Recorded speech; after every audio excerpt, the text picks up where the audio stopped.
Ulonka tabati yada to ye kuma da Ifa. Inu to ye ko je love bipa. Oba tala, oba takutakun. Songo Eshu, Ogun Oya Osun. Kini ṣẹ̀ṣe tán ṣe nílé yìí o. Ó jẹ́ lọ jára. Alafia, peace and blessings, peace and blessings. Welcome to another episode of the African Spirituality Experience. I am your host, Orisha Gbemi, and we got a new guest here today with us, joining us today, Tribe, man. We got a new addition to the family. I want everybody, show some love and give a shout out to Chief Ifaremi Olosun. Alafia, how you doing? Peace and blessings, yeah. Alafia, I am grateful to be here. It's been a while since I've been on any live platform, so I give thanks, all in divine order. Ashe. Oh, I give thanks to you, man, taking the time to join us and coming to drop some of this good Ashe, on the Ashe tribe and these Ashe streets. So we definitely appreciate you taking the time to do that with us today. You're most welcome. I appreciate you and the work that you're doing. Ashe, yeah. Yeah, it's a lot to be done. So look, I'm going to do as much as I can, but we got a lot of work to do collectively. So yeah, I'm going to definitely do my best to play my part, man, for real. Yes, indeed. Yeah. Okay, well, shoot, let's just get to it, man, because the people want to know. Before we get into the topic, we got a dope show lined up with guys in metaphysics. I wanted to be short and to the point with the title because I know where we're going to go. I know you know, but I want to kind of paint that picture for the tribe and for the listeners, but also to be able to like really tie in exactly what that means because in the brief conversations that we've had. In regards to our journeys, in regards to metaphysics, especially metaphysics when it comes to connecting with the Orisha, I feel like we have a very similar ideology, philosophy, all these different words that we could use in regards to having a lot in common with our paths, but also with the way I feel like spirit and the universe has kind of guided and molded both of us. It's even for us to kind of be here having this conversation today. I feel like it's divine because we've had divine similar experiences from the past that neither one of us knew about. I didn't know about you. I don't know that you knew about me either, but talking in hindsight, but preparing for this first show, we had a lot of similarities in our spiritual journey. So it's kind of like, I'm looking forward to seeing your perspective and how it all kind of unfolded for you in regards to your journey. So with that, with you being a Oloye, with you being an Iya, with you being, someone who is not only in the priestly order, but in the chieftaincy order, or, the chief order as well. Can you kind of share with us how you had, or matter of fact, where did spirituality begin for you? I'll go right there. Well, spirituality began for me, honestly, at birth, but it began to unfold as my level of awareness, through childhood development began to increase. And I tell this story all the time. I know people who follow me and watch me, I've said it 1,000 times, but I'm just going to go, into it briefly, because this is oftentimes a story that many people in indigenous spirituality, whether they prefer the term African spirituality, a lot of us began. So I am born and raised in Baltimore, Maryland, to a Pentecostal Christian family. My birth name is Tiara. And I mentioned that because, and in line with today's topic, Ifa, Yoruba cosmology, Ara means the body, be present in the body. And T gives off the sound frequency vibration of Ashe, Chi, Ki. So to be present in spirit in this physical body, walking this physical, or should I say human experience, if you will. I don't really like the word human, but so being born in Baltimore, Maryland, I'm being born into a Pentecostal family. I am the only one who ended up embracing an indigenous spiritual practice. It started when I was about 7 or 8 years old. I would go to church. My grandmother was the junior pastor of a small church here in Baltimore. My mother is one of 13 children. So I had a huge family, On my maternal side, 13 aunts and uncles, 20 something first cousins, however many second cousins. We would always go to church as a part of it, kind of the family rituals, especially on Easter holidays and all of these things. And just whenever my mother would feel she needed upliftment. A really pivotal and transformative time for me is when I was 8 years old. And I really didn't even speak or talk until I was 8 years old. I was always quiet to the point where people thought something was wrong with me. And that's because I tend to observe more than I would talk. But when I finally started talking, like now, boy, did I have something to say. So when I went to church and the pastor was preaching, and he had wrapped it up like they usually tie things up with, I'll say, committing souls or collecting souls. And they would always say, those who want to come forth in prayer, come on down to the altar, come on down and proclaim that Jesus Christ is your Lord and Savior, and seek forgiveness. And once you ask Jesus to come into your heart and to forgive you, all of your sins will be washed away. So I sat there with my 8-year-old mind, and I mustered up enough courage in the middle of the service to say, Pastor, as he was going around with the anointing oil and ushering people up to the pulpit, I said, Pastor, so you mean to tell me something doesn't sound right to me? I said, so if I was bad all my life and I murdered everybody or raped people, all I have to do is say, forgive me, and I accept Jesus as my Lord and Savior, and all of my bad things will just be wiped away? And so the pastor said, well, it's not that simple. And I said, well, that's what you just said. So my mother kind of pulled my arm back, like, girl, be quiet. And so I said, well, Ma, that's what he said. I don't understand. I said, so what about all the good people that live the life, where they're good, they do everything they're supposed to do, they get to go to heaven just with the person who lived their whole life as being bad?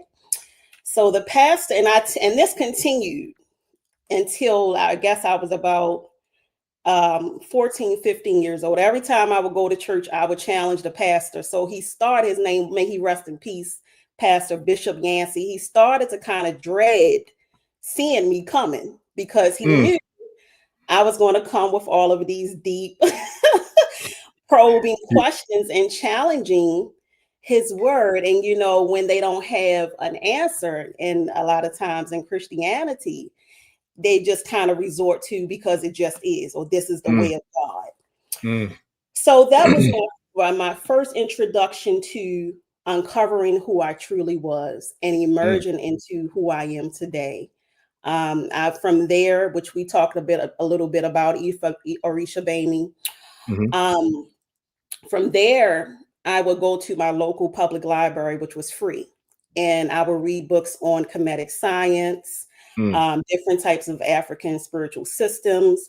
I even delved into the Muslim practices, asked one family member who was a Muslim different questions. I had one family member who was a Jehovah's Witness, and nothing really resonated with me besides Kemetic practices, what actually led me to Ifa. So that's the short version of how I came into Ifa cosmology. Ashe.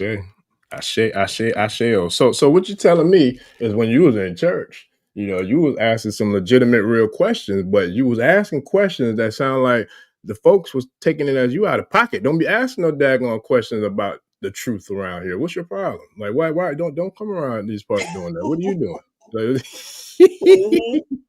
Oh Exactly. man. I often refer to this as me and my sister. Shout out to my sister Latoya Robinson Galler, who also encouraged me to connect with you. I would joke around and describe this as a glitch in the matrix, because it's like everybody has succumbed to the social conditioning and to the indoctrination and all of the religious dogma. So when someone like myself, who was born to walk my own path and to guide others to their purpose and to their power and to their destiny, when I come into a space, it's kind of like everybody looks around, and it still happens today in the church because it's meant to. The church is not meant to encourage free will. It's meant to incite conformity.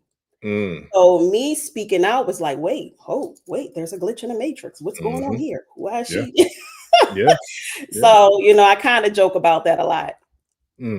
But it's a real thing though, and look, because, I take pride in just keeping it a buck, keeping it funky, man. Unfortunately, it's in everything, because it's definitely in Ifa and Sheshe as well, in different types of ways, you know what I mean? In regards to, let's just say, I can't stress how many people I've dealt with who have left houses where it was being ruled with an iron fist. You know what I'm saying? It's like everything is going by or through, whoever the head of those elays or the head of those temples, or, whatever you want to call it.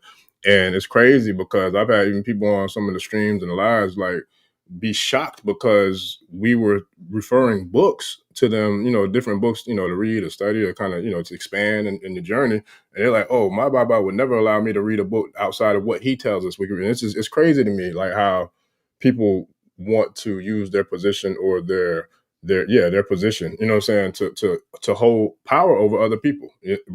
Because as far as I know, our job is to help, to serve, to empower, to enlighten, to uplift, to heal, expand, all these different elements of what I know I personally strive to do when I'm working with people, whether it's in Ifa or just in general. But with that being said, I'm like, where are these people who operate on that frequency? Like, where are they getting that from? Because to me, I'm having questions now, like you had as a child in the church. Like, okay, I know with you making it to a certain level with your journey, there's repercussions and consequences for not living or acting in Iwakwele, you know what I'm saying, with balanced character or the laws of my, whatever you want to call it. But people are doing it. So it's like, I question that. Like, why would you still do that knowing that there's repercussions and ramifications that's going to have to be dealt with?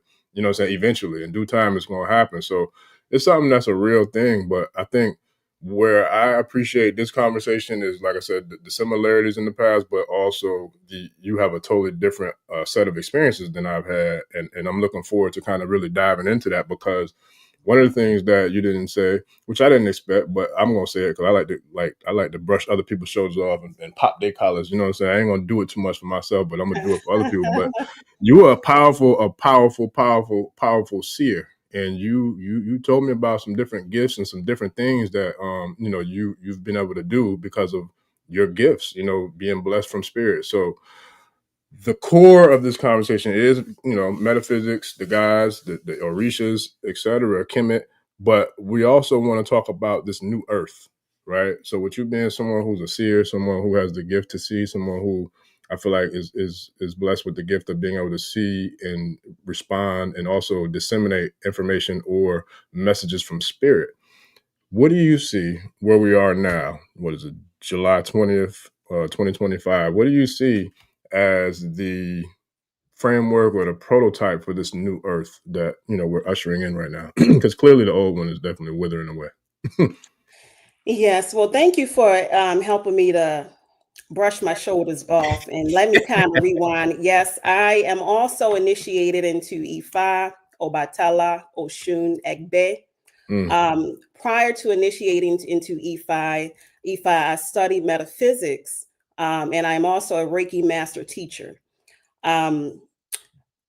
I would say when I was in the midst of my cry, because we do need to talk about that. That is an important part of the journey, Orisha Gbemi, especially in line with today's topic, is how we get to the place where we are in our spiritual elevation, because it all ties in together. Whenever someone is embracing the path of Ifa and I'm guiding them, I always instruct them that they tell them that they need to study sacred geometry. They need to study quantum physics. They need to study astrology, astronomy, numerology. They need to really understand who they are, why they are. They also need to study biology, anatomy, physiology, because all of those things are the Orisha. They need to study the earth and how the earth exists and functions. because the Orisha lives within us and within all things. So I really began with studying energy and metaphysics and Reiki. When I was in the midst of my journey, I was so fed up. I was so tired. I was so lost. I was so confused, where I would literally lock myself in my room. And I have 6 children, by the way. That's a whole nother story with my whole Oshun thing going on. But at that time, I had 3 who are older now who can attest to this story. I would lock myself in the room because I was so determined to get that answer, to find out why I was here and to make it all make sense, because I always wondered, what is this strange place and these strange people, and I don't fit in anywhere.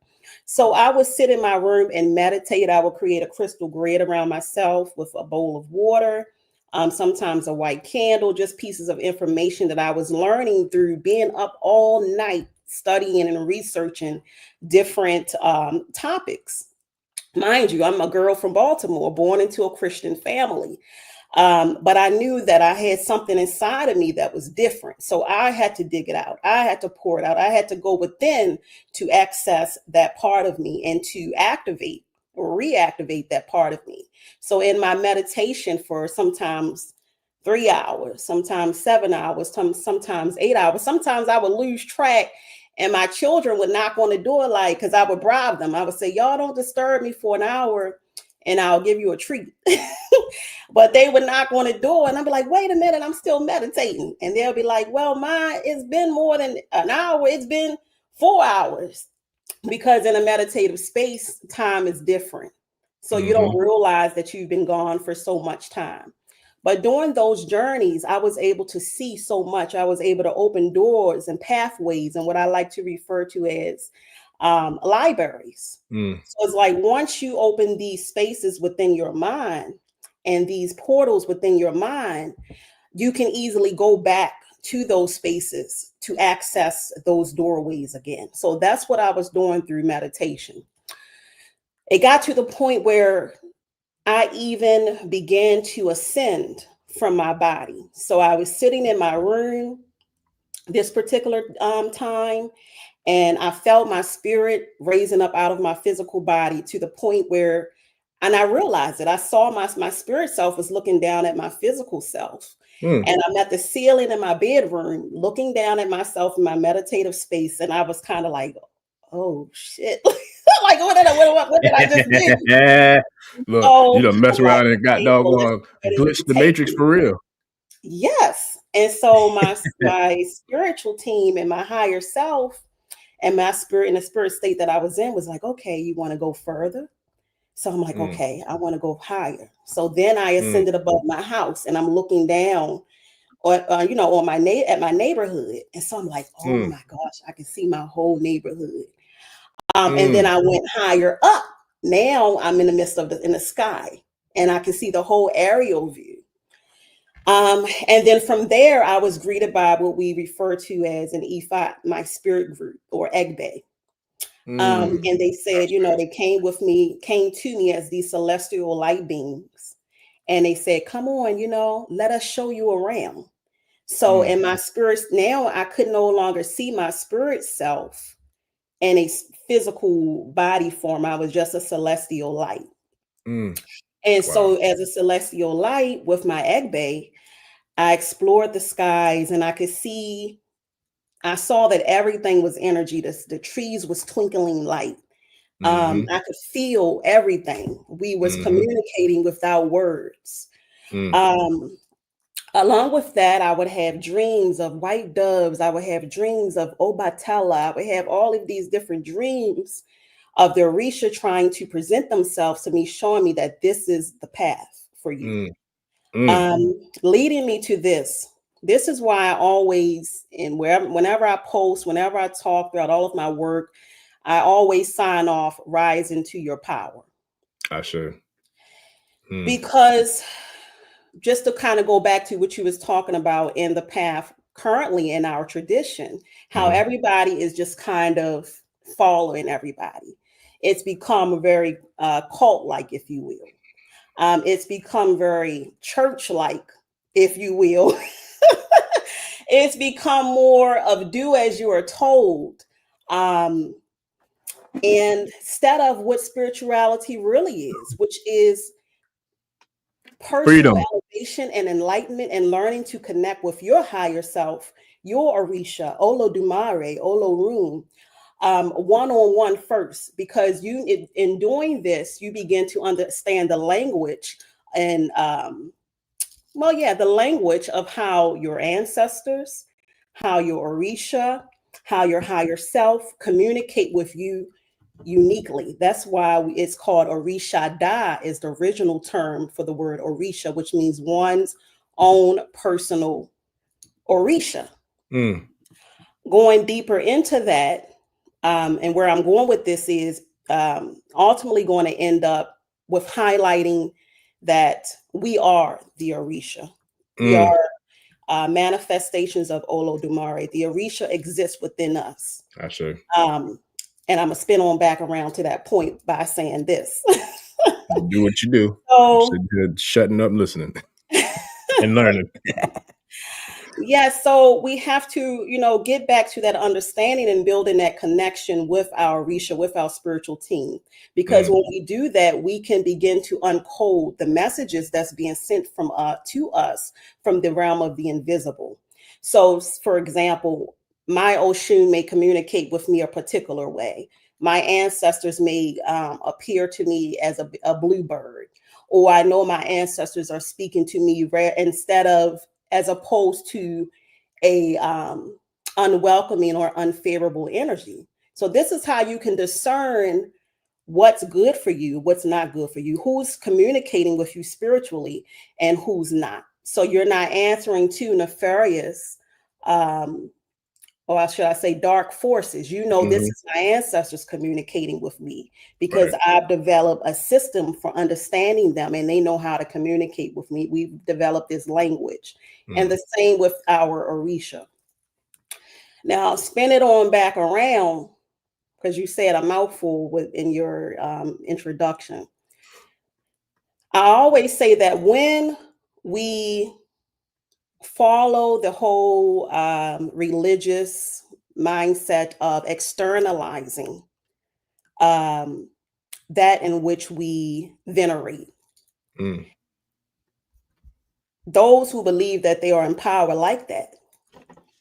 As long as we are seeing the Orisha, as long as we are seeing Ifa or Rimila, as long as we are seeing our ancestors as something outside of us, we are then now taking the power and autonomy and agency away from ourselves. We are externalizing that power, which is then activating what people sometimes refer to as the worship gene. So that's why I say rise into your power, understanding that you are the Orisha. All that exists throughout nature, throughout the planet exists within you. Going back, even if we take it back to elementary school, when we learned about the periodic table, that's the Orisha. That is the Irumole. Also understanding the difference between the Irumole and the Orisha. So the Irumole are a collective of celestial beings that materialized through us and through matter and through the planet as the Orisha. When it takes the form of matter or it's filtered through matter. So that is us. So when we begin to externalize, again, we take our power away. So as long as we see the Orisha as deities, that's why I don't even sometimes like to refer to the Orisha as a deity. Or sometimes I don't like to subscribe too much as to these visuals of how they'll present Shango as a man that looks like this, or Oshun is a woman that looks like this, while the Orisha did incarnate into physical forms, which were basically people who were able to harness the power of the Orisha so strongly that they began to be praised, if you will, or that people began to pay homage to them as the Orisha because they were able to do what? Go within themselves through meditation, through opening those gateways, through opening those portals, through understanding themselves and the world around them. They were able to know how to tap into the spirit energy of thunder, of fire, manipulate, I shouldn't say manipulate, work with water.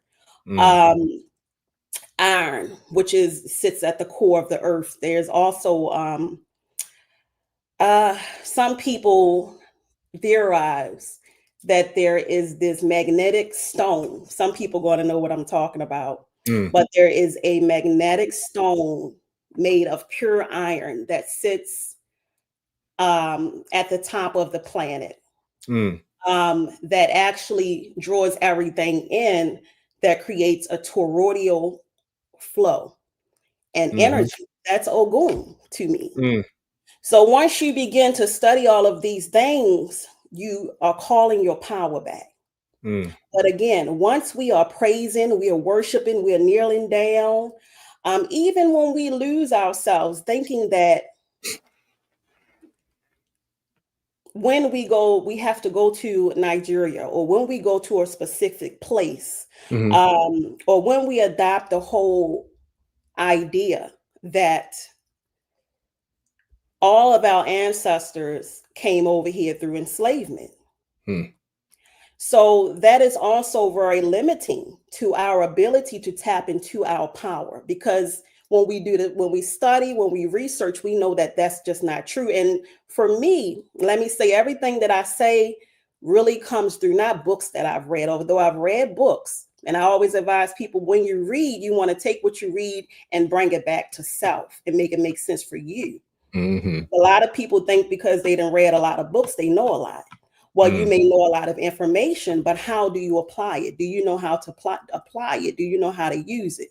So a lot of what I'm speaking on today, and what I always speak on, comes from, like you mentioned earlier, me connecting to my power, dreams, visions, messages, hearing my spiritual team speak, hearing my ancestors speak, and being able to tap into the Akashic records.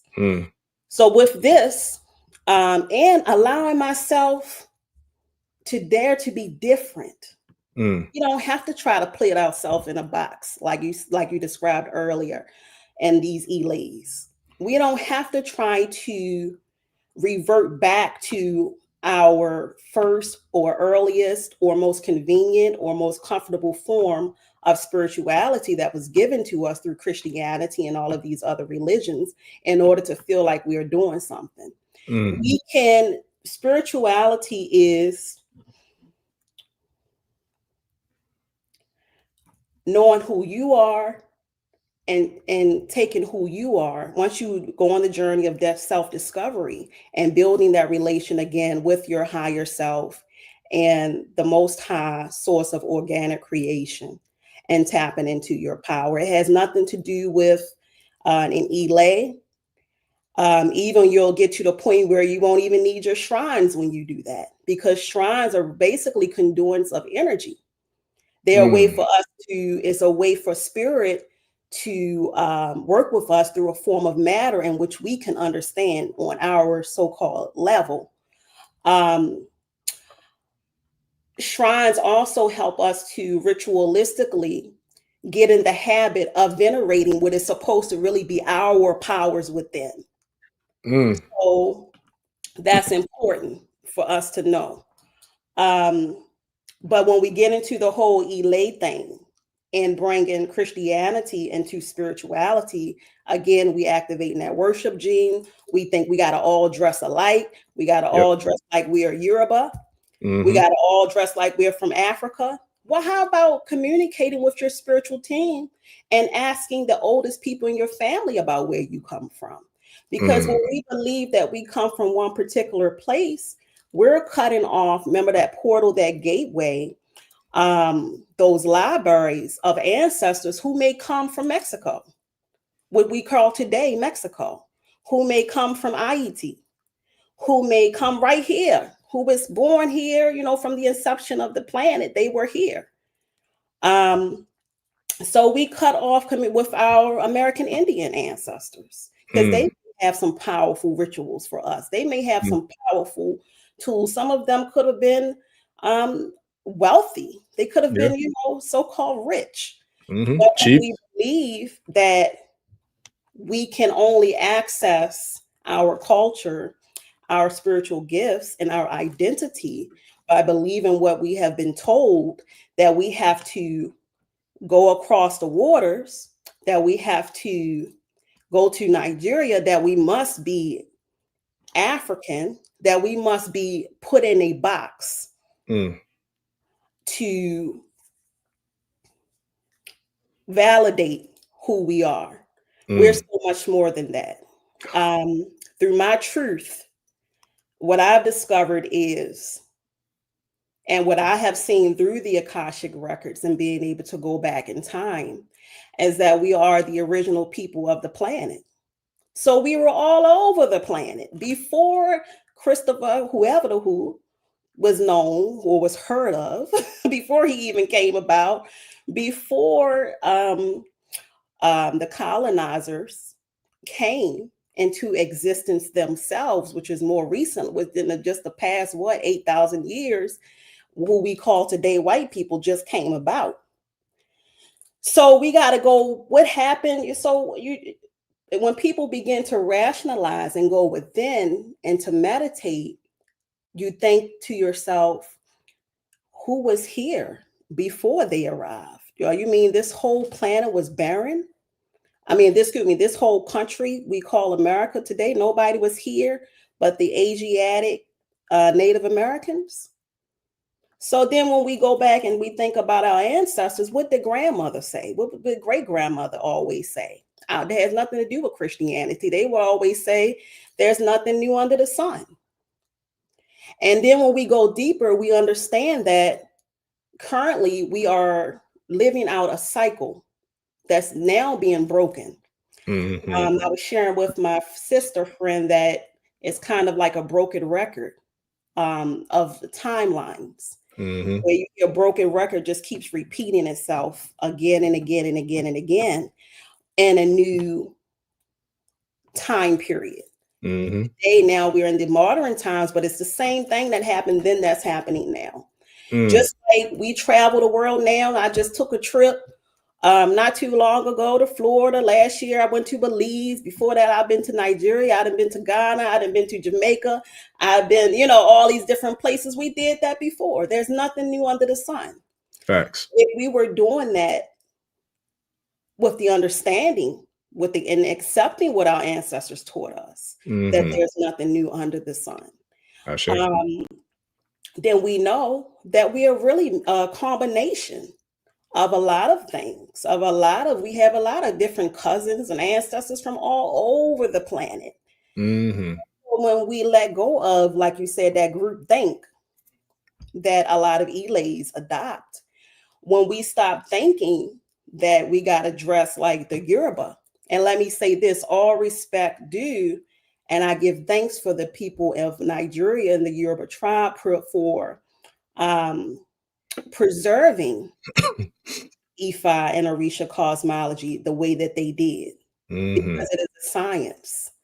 And the Orisha existed from the inception of time. They are the primordial energies of the universe, meaning they don't belong to any particular tribe.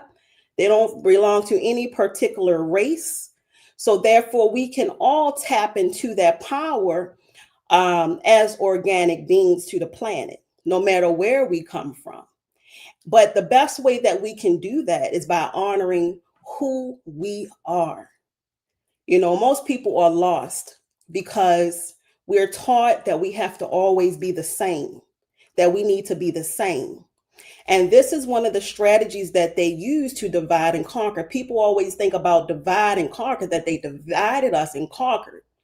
But what they really did first was tell us that there's something wrong with being different, because you can't divide something unless you have already divided something, if that makes sense. So if there's no difference, what are you dividing?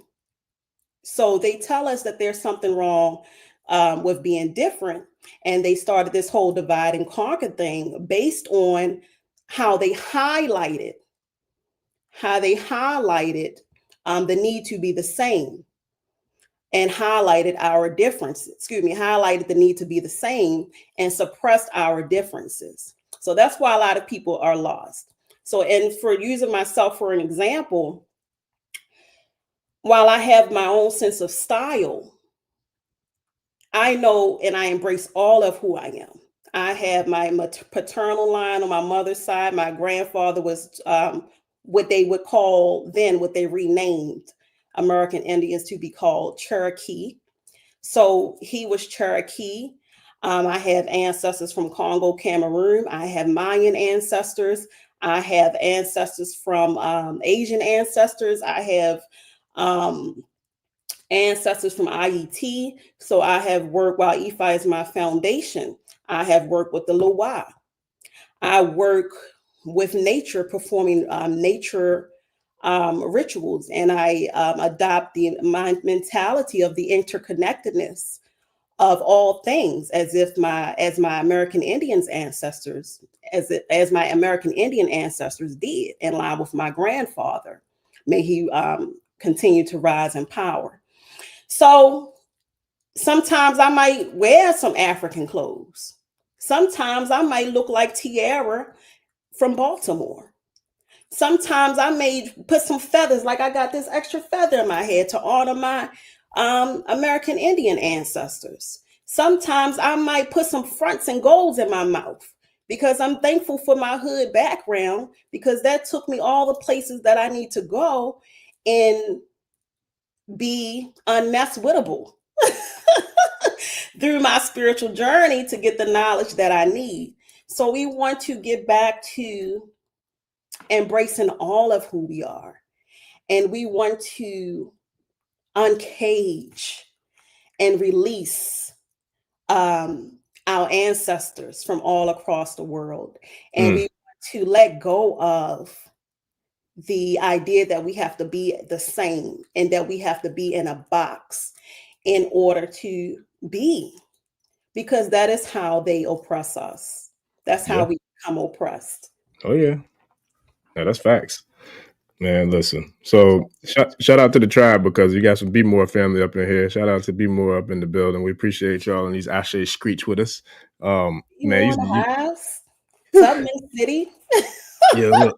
Normally I have like a real, one or two quick fire, like quick shots in the quick rounds in the chamber I could shoot out, but you gave a dissertation right there, so I'm not even gonna do anything with that.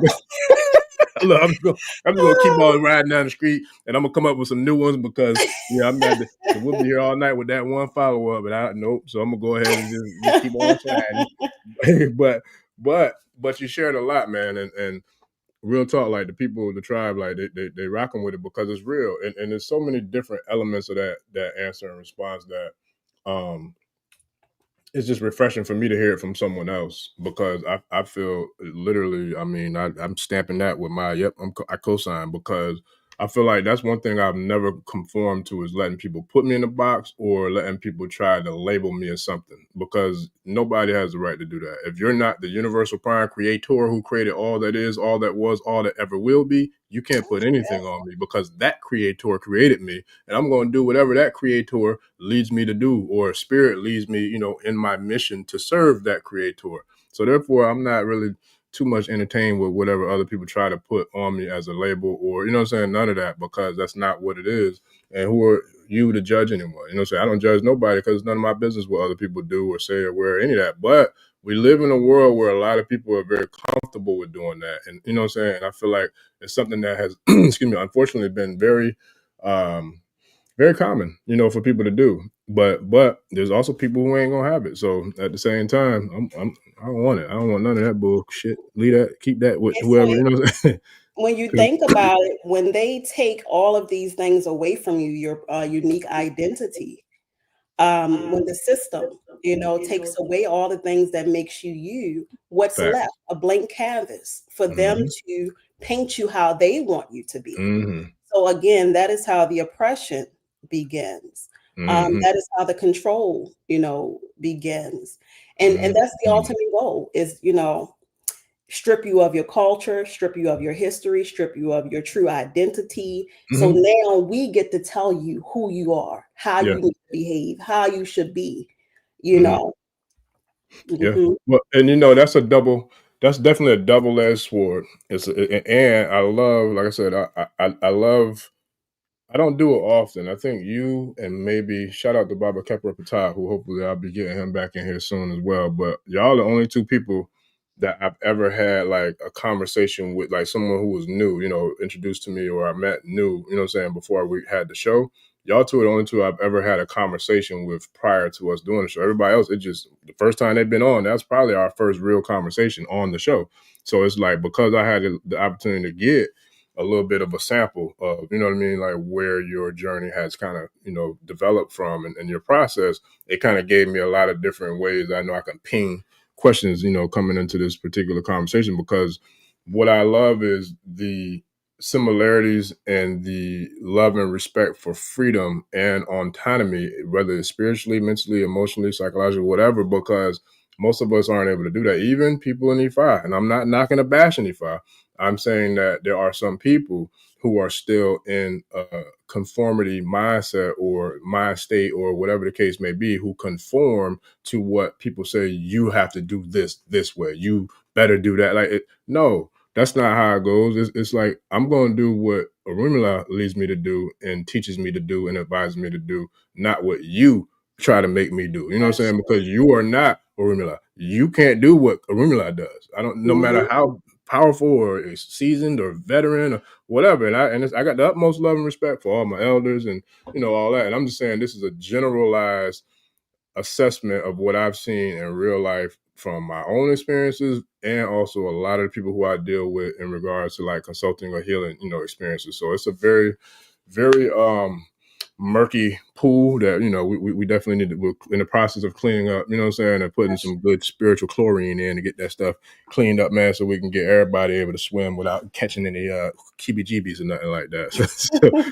So let me ask you this, because this has been a hot topic. Well, not hot topic lately, but I remember when I first had, shout out to Big Chief, I first started having some of the other brothers who were big with here, Turtle Island and the Moors and all that stuff.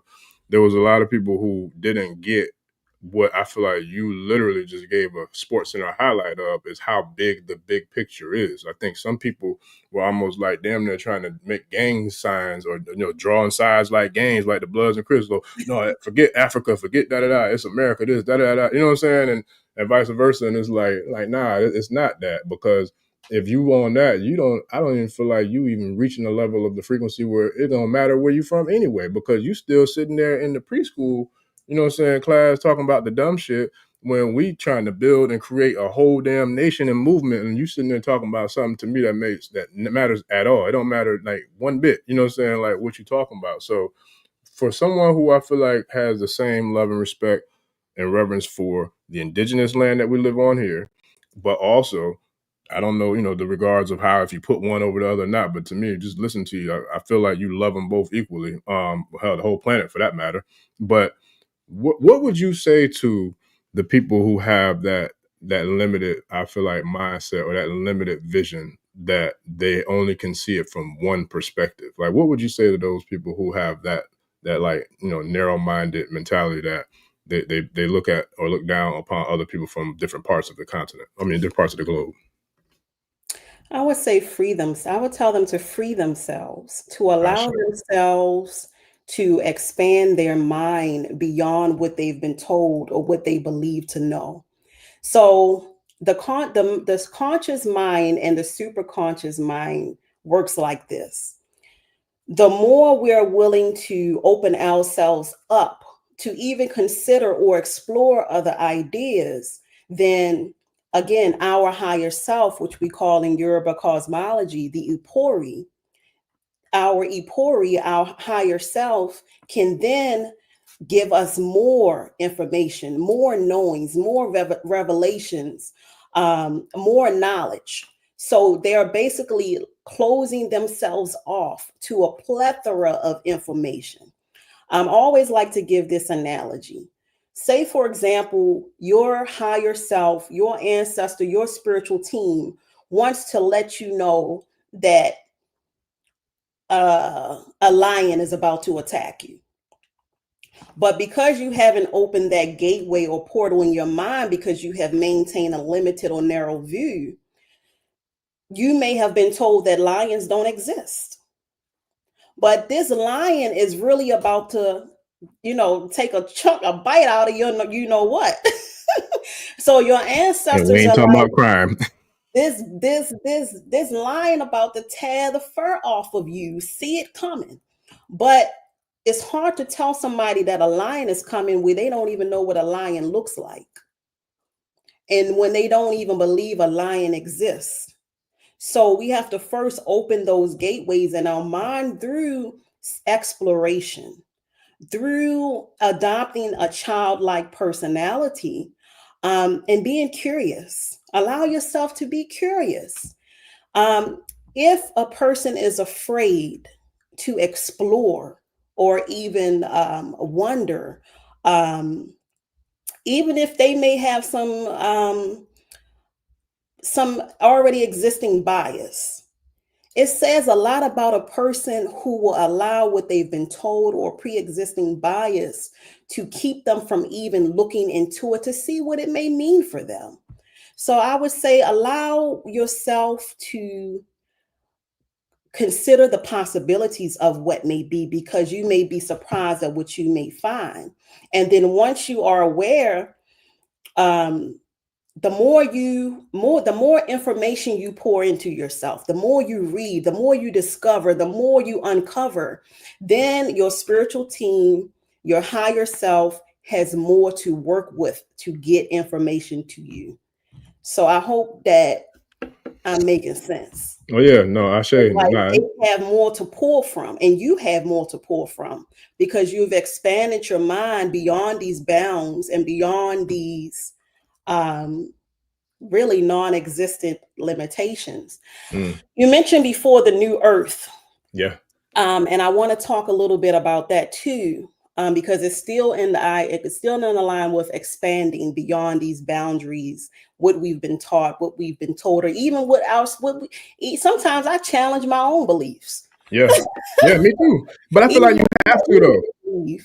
I feel like we have to though, because to me that's part of growth, right? That's part of growth. And I'm gonna use a real example of how proud I am of growth, and this is real because this was real for my life, right? So, for example, I used to like not be a fan of like homosexuality or people who was homosexual or things. To me, it was like it offended me to the point where I didn't like it, where I would be vocal about it. You know what I'm saying? It's like, but now that I've grown, I've been able to look at it like, what the hell does it matter? Ain't none of my goddamn business. Like, you know what I'm saying? You do what you do. Like Yes. that doesn't, like, it has nothing to do with me. You know what I'm saying? So I had to grow into like being able to like live my life, not allowing what anything anybody else does or have going on whatsoever have any impact on me. You know what I'm saying? And so now that I have the mentality that I have now, I'm like, damn, that was so stupid. Like, how the hell was I even, you know what I'm saying? Like, why did it matter to begin with? You know what I mean? Because at the end of the day, if you're not, I'm big on love and respect. If you show me love and respect, I don't give a damn about none of that. I don't care what religion you are, what color you are. I don't care about none of that, because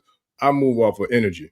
If you giving me good energy and you show me love and support, that's what it is. I'm going to give you right back, because at the end of the day, none of that other stuff, it don't matter to me. You know what I'm saying? But I ain't gonna lie and say that I didn't have a totally different mindset. You know what I'm saying? Like, I had a totally different mindset. And I do feel like some of that can be us being products of our environment as well. You know what I'm saying? We've been impacted and influenced by people who might have a certain level of influence over us. So therefore, I'm not blaming nobody, but I am grateful for, like you said, challenging myself on certain beliefs, or challenging myself on even my own beliefs. Like, okay, so what can you say to solidify that? Or what can you say to give that credence or edify that? Or, so, you know what I'm saying? Like, to really make that make sense, or to be able to come to a strong, like, really, you know what I'm saying, strong, I guess, confirmation that you're right or you're wrong, or whatever the case may be, right? So I respect that, man, because I feel like so many of us get caught up into it has to be our way or no way, or we can't even listen to other people's perspectives or their thoughts, ideologies, or philosophies, or whatever the case may be, to hear it out before we shoot it down.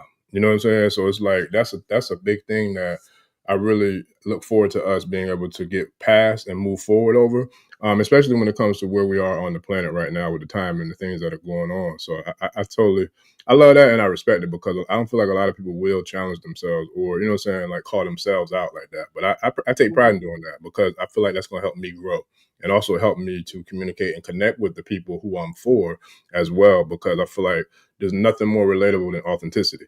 Like, straight up, to me, like every business program or mentorship program I've ever joined or signed up to, it was because whoever that person was that I signed up with, I felt like they was real. And you know what I'm saying? I can connect with that, because I'm like, that's what I don't want to be around nobody who faking, who phoning. Nah, I can't trust you. Like, for real. So I got to rock with the people who keeping it a buck, you know? Yes, indeed.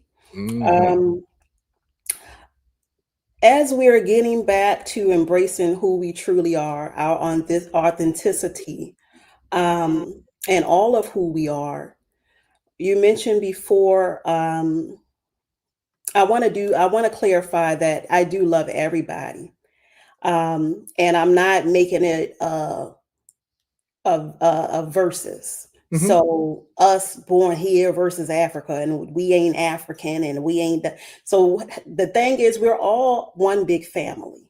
And so we have to really get back to thinking more as tribes. So Mm-hmm. when we think as tribes and we begin to honor our authenticity that you just spoke about, and be real and be okay with being truly who we are, rather than thinking that there's something wrong with that, we can actually benefit off of Yes. our uniqueness like we used to do before. Yes. So before they came with renaming of lands and drawing these imaginary lines saying that this is Africa, this is Europe, this is Egypt, we didn't come up with those names. We, as the organic people of the planet, we didn't wake up and say, hold up, let's divide this ish up. Something ain't right. We were all tribes, and we lived, and our differences were really solely based on the geographical location in which we dwelt. So you may have people of just maybe people of the ocean, people of the highlands, people of the grasslands, people of the lowlands, people of these particular regions that develop tribes based on their unique differences. Maybe if where I live, where my tribe was, maybe if there were more, cattle, maybe I would have been wearing more leather. Maybe if depending on the weather differences, maybe I would have dressed slightly different. Those were the only things that really divided us. So we really have to get back to tribal thinking. So when we come back to tribal thinking, we don't see it as a competition amongst each other anymore. We see where I can travel abroad, like I mentioned earlier, like we used to do. We see it as I can travel here because over here you have more grains. Here you have this type of metal. Here you have this type of gold. So let me go visit my cousin across the waters and get this and bring it on back home, and vice versa. So when we see ourselves, what I'm encouraging is that we honor our differences, honor our uniqueness, and see us go back to tribal thinking and go back to tribal order, which will in turn encourage self-sufficiency, self-reliance. We learn how to tend to the land. We learn how to uh, provide for ourselves. We get to define ourselves for ourselves. And instead of what really divides us is these fake names and fake lines that they've drawn to divide us as a people that never existed, that still don't exist, that they only put in place to divide us. So when people hear me say that I don't identify as African, or I don't identify as this, they think that I'm trying to make it a battle. But what I'm really doing is the opposite. I'm bringing us back together and highlighting and learning and encouraging that we honor and embrace our slight differences as a people, because we're just cousins of different tribes. Yeah. with it. Even now, you know, you can see that all throughout the world. What further made this made me more aware of this again is when I through traveling. So when I went to, and I've had some very deep spiritual experiences. I have been in underground wombs, tunnels, and under the influence, or should I say, under the blessing of plant medicine, in the caves of Mexico. I have visited several different pyramids and performed my own private rituals there to tap into the energy of the Mayan, to the Olmec. So I say that to say, when I've gone to these places, I expected to see what I saw on TV. Which Mexico, I thought I was going to see all of the lighter skinned Mexicans running around.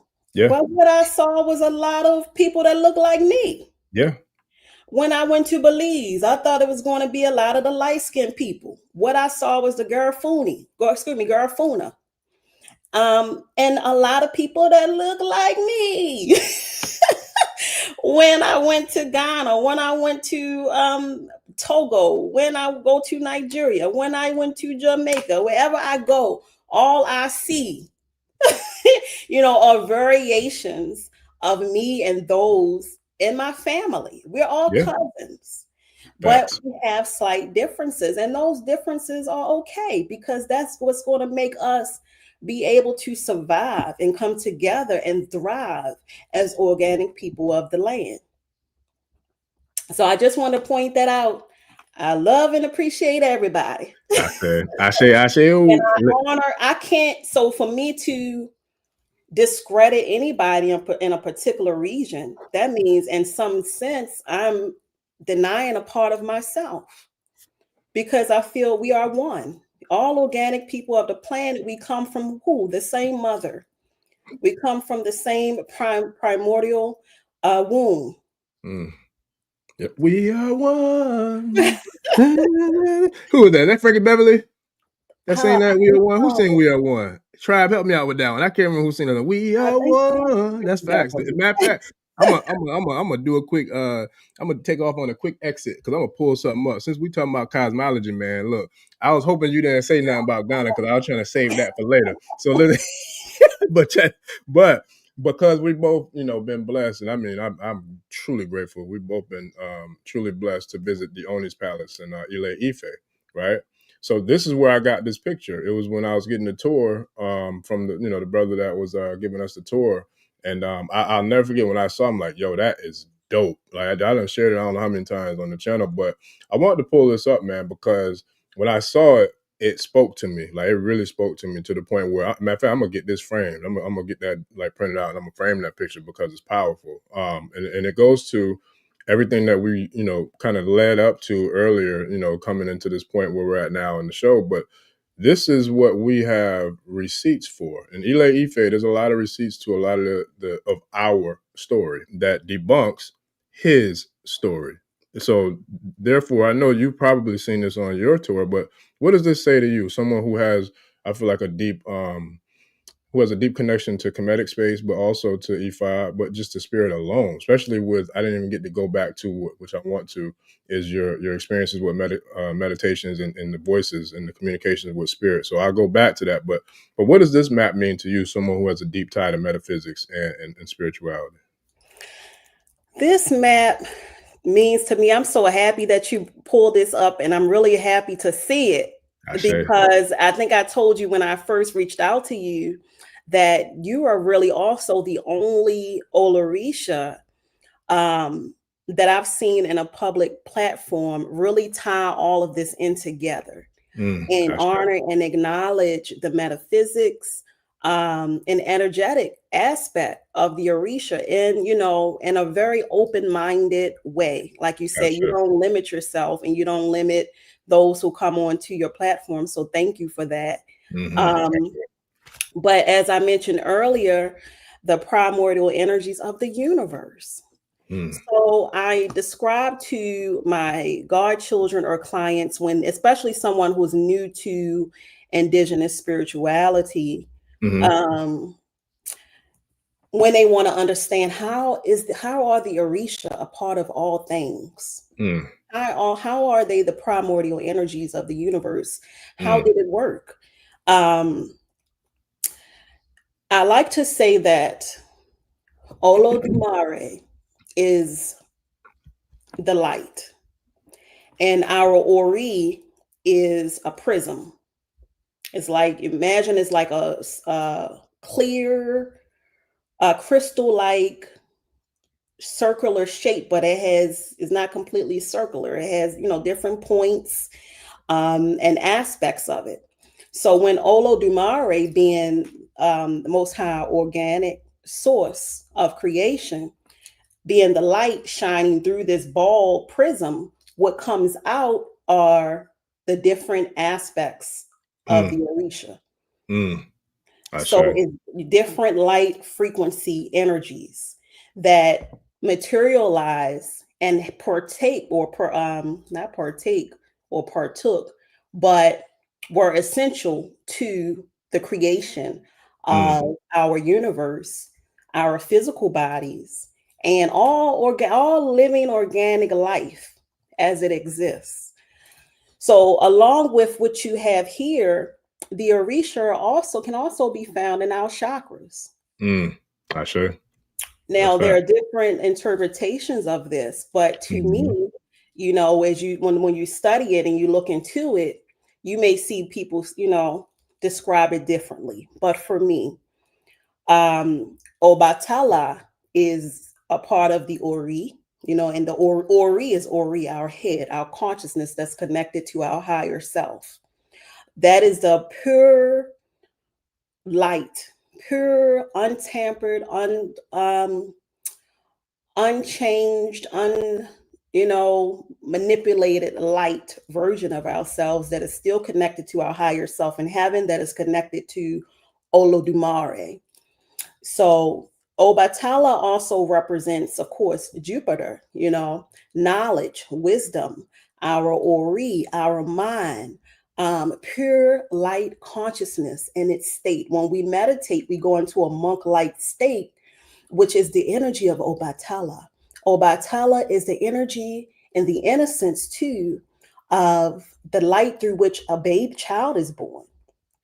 I'll try to articulate this because I was able to also remote review my birth. And I know what birth looks like. And even the inception.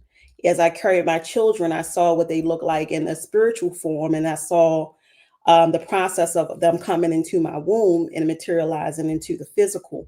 So this process happens, that light we see when we come into when we are born, and sometimes the light we see when some people describe when they go back. That to me is also Obatala. It's just pure light consciousness. And then when we get into our Obatala state, we're not reactive, we're responsive. We're calm, we're in our center. We just exist. We are able to just be. Just be. Obatala is just being. I am that I am. So then when we come to the third eye, I'm not going to go all the way through it for the sake of time, but the third eye to me is Orimila, the great oracle, the all-seeing, the all-knowing, the witness to creation, Ileri Ipin. So when we want to connect to our third eye, we do things like detoxify our pineal gland. We do things like consuming chlorophyll, chlorella, spirulina, taking colloidal silver, taking colloidal gold. We want to reactivate and decalcify our pineal gland. And then we can begin to remember and tap into life as it unfolded. We can see all of that through our third eye. That is why we consult Orumila, and who is the voice of Ifa, who is described as the oracle. And then we go on to our heart chakra. To me, this is where I differ. Some people will say, the heart is Iyemoja, Yemaya. I've heard Ogun. Me, the heart is Ogun. I've heard, yeah, that's what I got too. I've heard that. Because they always, when you got to go back, don't be ashamed of the things we used to say growing up and the things our ancestors used to say. When you get ready to get into a fight or you ready to go to war, what's the first thing you're going to say? You got heart? Bro got heart. Bro, so that's the warrior energy. And Ogun is still also love. Ogun is courage. When we go back to The Wizard of Oz, which is a metaphysical movie, and we go back to the what's his name, the Tin Man, who had to find his heart. He was made of tin. He was made of iron, and he had to have the courage and the willpower. Going down to, like I said, the solar plexus. That's, to me, Oshun. Oshun and Shango sits there together because Oshun is the creative energy. And Shango is the passion, the willpower, the determination, that fire, and going down, Iye Moja, the womb, being, the sacral chakra, and the root chakra, again, Ogun, what people like to refer to as the warriors, connecting us to earth energy. So when you show me that, that's what I see. That is what I see in everything. The more you begin to explore this, you be looking at, I saw, okay, for example, then I'm going to get off I'm going to bring this particular topic to a close, but I got to say this. No, listen, man, we here. Listen, and real quick, I rescheduled the appointment I had, so we can go. Oh, okay. Yeah, because like I said, I know how this goes, and once I get into it, and we ain't been here like we're supposed to anyway, so I got to run it up with the tribe. So let's get it. I'm ready. Let's go. So I was driving down the street, and I saw this. It was a T road, T way. Should I say 4-way intersection? What we call a T junction. And there was this so-called homeless man. I say that because we never really know if they're homeless or not. But he was just, the way he was hopping around, and all of the antics he was doing right at that point and section where he was, and the way he looked, and with my spiritual eye, I said, "Daddy, look at SU. Just look at SU having a good old time. Let me go ahead and give an offering to SU." So or when I see cats, I know that is the Iani, IJ. If I see a lot of big bald eagles, I know that's Orumila, some type of elevation that's about to take place. So, you begin to see the Orisha in all things. Yes. That's dope. Shout out to I saw you. I wanted to hold you, Baba. I didn't want to skip past yours. I had to star you and hold you so I can actually say it. But shout out to Malo Baba Balogun Shango USA Baba Ogun Tolu for coming through, showing love tonight, man. He was the one who was a major force of me, having that opportunity to make it to the Oni's Palace. So he was there with me. And it was a phenomenal experience. So we actually got to meet the Oni, which was dope, man. So it's like my whole journey, that trip was crazy because it started out like freaking, what's that movie? What's the name of that movie? Final Destination. It started out crazy because everything that could go wrong did go wrong. I'm like, y'all got me effed up if you think you're going to slow me down from getting to the continent, nigga. Nah, I'm still going. I don't know what y'all trying to do. So, but when I got there, I knew it was going to be worth it. And what's even more amazing, which now Spirit downloading to me, I'm glad because I want to share this too. But what's even more amazing is when part of that happened, pretty much, long story short, got delayed with my trip to get there. But it gave me time to go back and reflect, and it goes back to what we were talking about earlier about accountability and being able to kind of check yourself. Or, for me, I take pride in like looking at things and trying to figure out the why. Like, why did this happen? What was I supposed to learn? And what am I going to do with, this experience? Right. So on the trip over there, my flight, I ended up not making my original flight, and I had to wait like a day or two to get the next flight out. So I was reading this book that I'm pretty sure I got it by me. It's called The Architects of Existence, the Ajay and Yoruba Cosmology by Teresa N. Washington. I love this book, man. I ain't nowhere near finished it, but I love this book. Powerful book. So I was in my room waiting patiently until my next flight. But I was reading that book, and Spirit was communicating with me, but it was really the mothers in the Ajay that I felt really connected to. So in the process of that, I remember talking to my wife at the time. It was a call during the middle of the day. We was talking. I think she was walking the dog, and middle of the day, like 3 o'clock in the afternoon, if I'm not mistaken. And I was just telling her about the book. I didn't even want to. I hate to say it, but hopefully I don't get my butt kicked. But I didn't even want to answer the phone because I was so tapped into the book. Like it just had me drawn in. Like I'm like, yo. So, but when we was talking, she was walking the dog, and an owl was out in the middle of the day. Now I hear him and see him sometimes, but this was in the middle of the day. I'm like, yo, that ain't confirmation right there. So I say that to say this. Last night, one of my new, I won't call it a hobby. I call it me time. Is like to have a cigar right on the patio and just chill and be in the elements of nature and looking at the star. I like stars. I'm big into the stars, so I'm looking at the stars and the constellations and all that. So while I'm out there, I remember something happened. I can't remember what it was. I don't know if it was a lightning flash, but something happened like in the sky. But then like not too long after that, within I'll say maybe a matter of seconds, a big bird flew right by. I'm talking about right in my line of sight, like barely went over the fence and like swooped up just in time to go over the house. And it came by so fast, but I knew it was, I didn't know if it was an eagle or an owl. Not an eagle, I'm sorry, a hawk or an owl.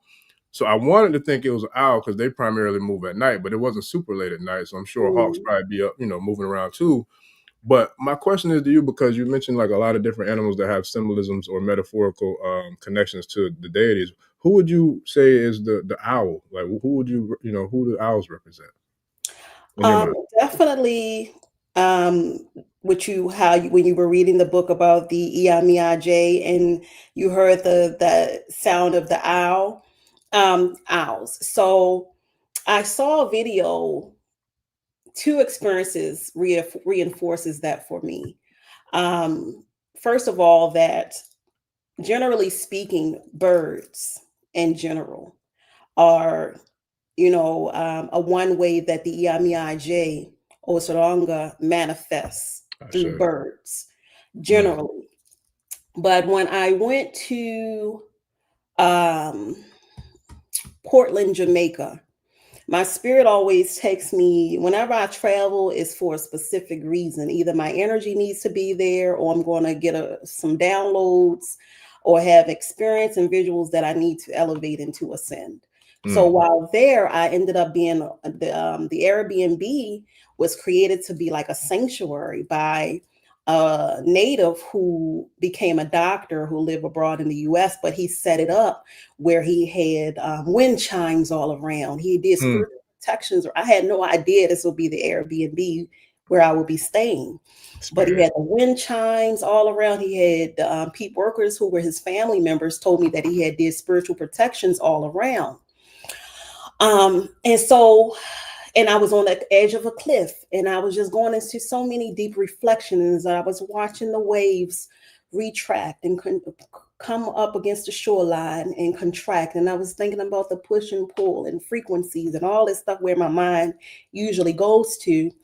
And I kept looking up and I would see this owl. Like it was owls all around this cliff where this Airbnb was. And I could never really look an owl deep into its eyes. They kind of spook me out. But I was talking to the workers and I said, there's so many owls around here. And so one of the workers said, well, the owner has done a lot of things to spiritually protect this space. So the owls were watching. They were watching my moves. They were watching the moves of everybody who would come onto the land to protect it. So that reinforced it for me. And then I saw this funny video on social media where the so-called Mexicans, an owl had come into the church. If you search it on social media, you'll find it, where they had to sing the owl out of the church. So the owl came into the church. It was up inside of the top of the ceiling. And at the bottom, the caption read that owls are witches.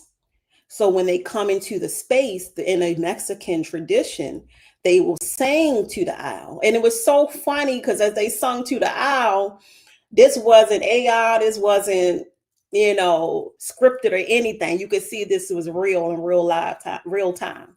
So the owl was dancing like this while they while they singing to the owl. And I said, oh my gosh, owls are so mystical, so powerful. Ooh, they hold so much power. Definitely Iami energy. I don't play with owls. I don't play with owls. Oh my goodness. Yo, okay. Oh man, this is deep. So yeah, this is deep. All right. So I'm pretty confident it was an owl now. Matter of fact, I'm about to send you a picture. I seen one probably about what's this? This is the 20th. I seen one probably about less than 3 weeks ago. Leaving from a basketball game, right? Nighttime. Probably it wasn't late. I would say give or take, probably around this time. And I was in like Bradenton area, and I remember leaving from this. I think it was a high school, and leaving out of it, there was a fence that kind of was around this retention pond, right? And there was a big, beautiful owl. I'm talking about this joker was every bit of about like that tall. Right. And so I'm gonna send you the picture of it so you can see it. But it was nuts because when I saw it, I already knew. I'm like, yo, I pulled over and I was like, I asked my son, hey man, record that, take some pictures. I need that, right? So I pulled over and stopped. It was facing forward as we were driving up to it. When we stopped, literally right to the side of it, like parallel to it, you know what they do? They turned around and took his head and was looking directly at us. Mind you, the body's still facing forward. Head did a complete 180 and was looking directly at. I'm gonna send you the picture so you can see it because I got receipts. But I was like, yo. So that happened like almost 3 weeks ago. Last night, it didn't click until what you were just sharing in your last response. But that's really powerful because last night that had been out, and then I just thought about it. I got a call from one of the big babas over in Nigeria, and he was telling me, he gave me a message, from the Iami. So about the Iami. So I'm like, but mind you, it didn't click because earlier I was trying to get his power nap in. I was literally just going to sleep right before he called me. And so then when you had reached out, I was just trying to get myself to get the hell up so I can get ready, to do the show or whatever. But so I wasn't all the way focused and clear because I still was kind of in and out of, being tired and groggy. But man, that's powerful because he called me literally to tell me about something that had to deal with the Yami. So that's powerful. Yep, that means it's time to appease the Iami. And we're keeping this really goes deep. You know how deep this goes when we get into the metaphysics of what the Iami IJ represent. But also, like you were talking about different animals, if I see a dog in my dream, if they're shooting and guns and things like that in my dream or my vision, I know that's Ogun, So these are ways that our conscious mind has developed to communicate with us about the need to honor specific primordial energies that exist within us and throughout nature. So you get, again, the mind is going to pull from what it has. Right. So that's why the more you put in it, the more you expand your horizon, the more resources that your unconscious, superconscious mind can pull from to deliver you the messages that you need. And that is how we become manifestation of God's in the flesh, because we're able to walk and exist simultaneously in multiple realms and dimensions. When we're able to do this, when we can decode and receive messages from our Orisha, from our ancestors, from our higher selves, and sometimes even other versions of ourselves and different timelines, we are able to be, what is a term people always use? Spiritual people having a human experience. Going deeper into the metaphysics of Ifa, one of my clients always would ask, why, when we're doing OB divination, and that is the process of using kola nuts, which are sacred in the Ifa path to divine, or when we give an offering, why do we touch it to our head and then to our chest? This is symbolizing the balance that's needed between the Ori and the physical body, the physical carnal desires, wants, and needs, but also the alignment also between the heart and the mind. Because one thing, say if you are thinking to do something logically, your feelings and emotions may be guiding you to do something else. So it's important to understand in Orisha cosmology, it's all about polarity and duality and mastering the self. And through mastering the self, that is the ability to be a dimension walker. That is the managing, developing the ability. Whoa. I'm sorry. Please forgive me for interrupting, but I got there's certain things when people say, I'd be like, we gotta run that back, say it louder for the people in the back. That I like that. I'm gonna borrow that. I'm gonna steal that, but I'm gonna give you your creative intellectual credit because I do. But that's dope. Can you kind of dimensional walker? I never heard. I like that. So we are one being. We are our ancestors. We are a combination of a materialization of all of our Orisha. Elaborating on that more. While some of us may have prominent spirit energies that we are meant to embody in this life, in this form. Again, correlating Orisha to our chakras and our energy center and our etheric being, we have all chakras, right? But we may have been born to embody and reflect more of our, let's say, crown chakra, which is Obatella. That is what we must lead with and master the most to fulfill our destiny, purpose, and to serve others in the physical form. Or, for in my case, Oshun, while I have initiated into other Orishas, and I possess all Orisha within my body, as all things possess all Orisha. I'm born to lead primarily to the public with Oshun because of the message that I'm born to share and convey, which is balance, peace, and harmony, and empowerment. So I'm able to get into spaces and share different messages and open the hearts and ears of people to hear and feel what I deliver that they may have not been willing to hear or feel if it were delivered by someone who's, not feminine and nice and attractive and appealing. You see what I'm saying? So our avatars support us in our purpose, as well as our Orisha. So again, we are our ancestors encoded in our DNA, living within us, not outside of us. We can tap into our ancestral experiences and the lives they live by the blood link connection that is embedded in our DNA. Then we are our Orisha. We are also our higher self that we're connected with. We are also other versions of ourselves that exist in other timelines.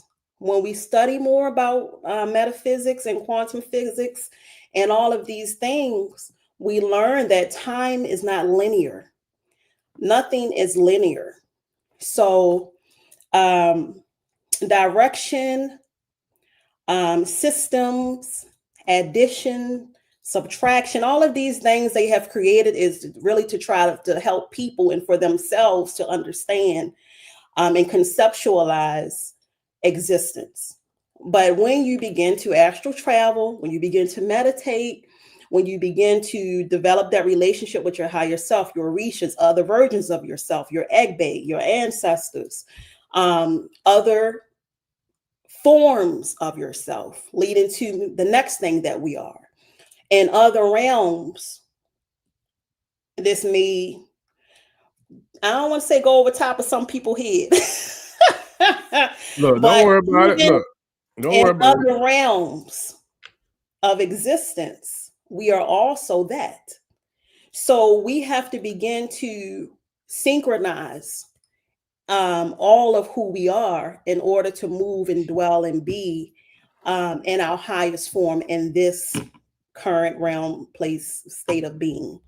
For example, in this, because it's all communing with us for our highest, greatest good, for us to fulfill and achieve what we're placed here, what we're born to do and fulfill and achieve.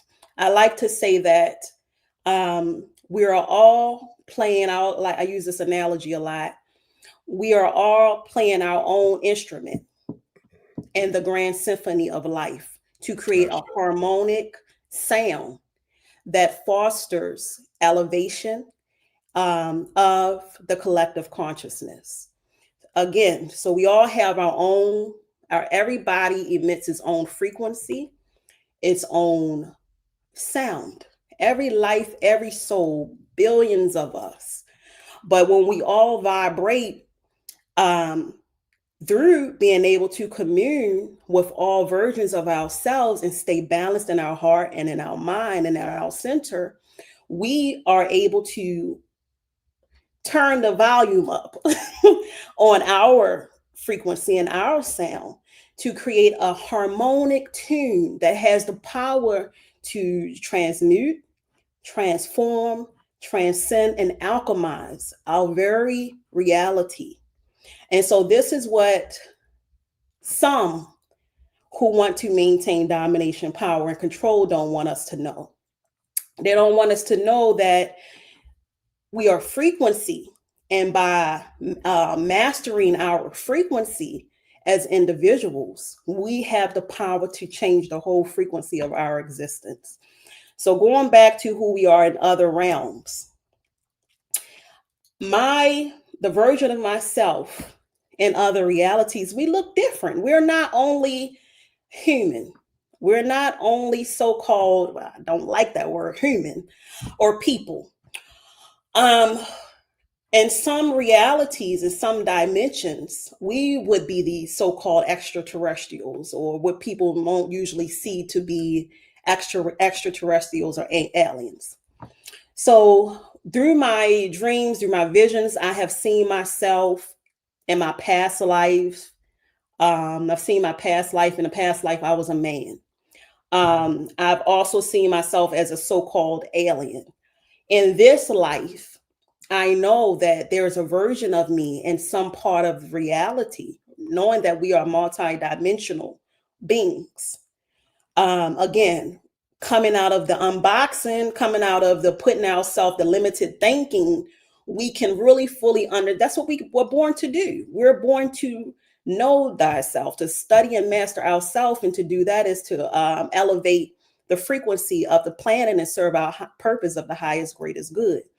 So whenever I'm about to receive a blessing or something magical is happening, butterflies, fireflies, well, and of course bees, but butterflies and fireflies, even sometimes little magical lightning bugs will come right where it's obvious for me to see. Because again, the higher self and the I guess the conscious or the mind, or the part of us that is spirit or aspect of source creator, it divides, it travels, it multiplies, it coexists in different realms and places and spaces simultaneously. But uniquely, again, when we synchronize them, we can be, and we open ourselves up, I can receive messages from my fairy self. Because I realize whenever I'm close to the bodies of water, shout out to my brother, Kemetic Yogi, when I traveled to Ghana and I merged into the largest river of Ghana, the Volta River, and I was appeasing Oshun. I'm sorry, are you talking about Baba? I don't mean to interrupt. You talking about Master Yasir? Kemetic Yoga? His name is Kemetic Yogi. I don't know what. My apologies. I thought, because my apologies. I didn't know if it was the elder that was he be on the show a lot too. My apologies. No. I don't think it's him. I got you. I mention him because I'm usually, when I was around him, I was strongly and in that space. He witnessed that very fairy-like energy. And I will always refer to myself sometimes, that is the black hippie part of me, where I like to just flutter around, and sometimes I'll even do cosplay and embrace the inner child and embrace that version of me and put on my wings, put on my little fairy ears and my fairy makeup. And because that is a part of who we are, you know, we are able to, and I can receive messages from my fairy self. This is good. This is a good omen. This is a good sign. This is a blessing. Go ahead and make a move on that. But if I would have closed myself off to the thought, reality, or belief that I can be another version as a form of matter outside of the typical physical human being form of myself, Gotcha. I wouldn't be able to connect to that version of me that exists in another realm. Yeah, that's dope, man. That's deep. Wow. Listen, I knew this was going to be what it is. I told you, I was like, yeah, I already know. Like, because I I really just know. didn't even get to touch on I guess that'll be part 2.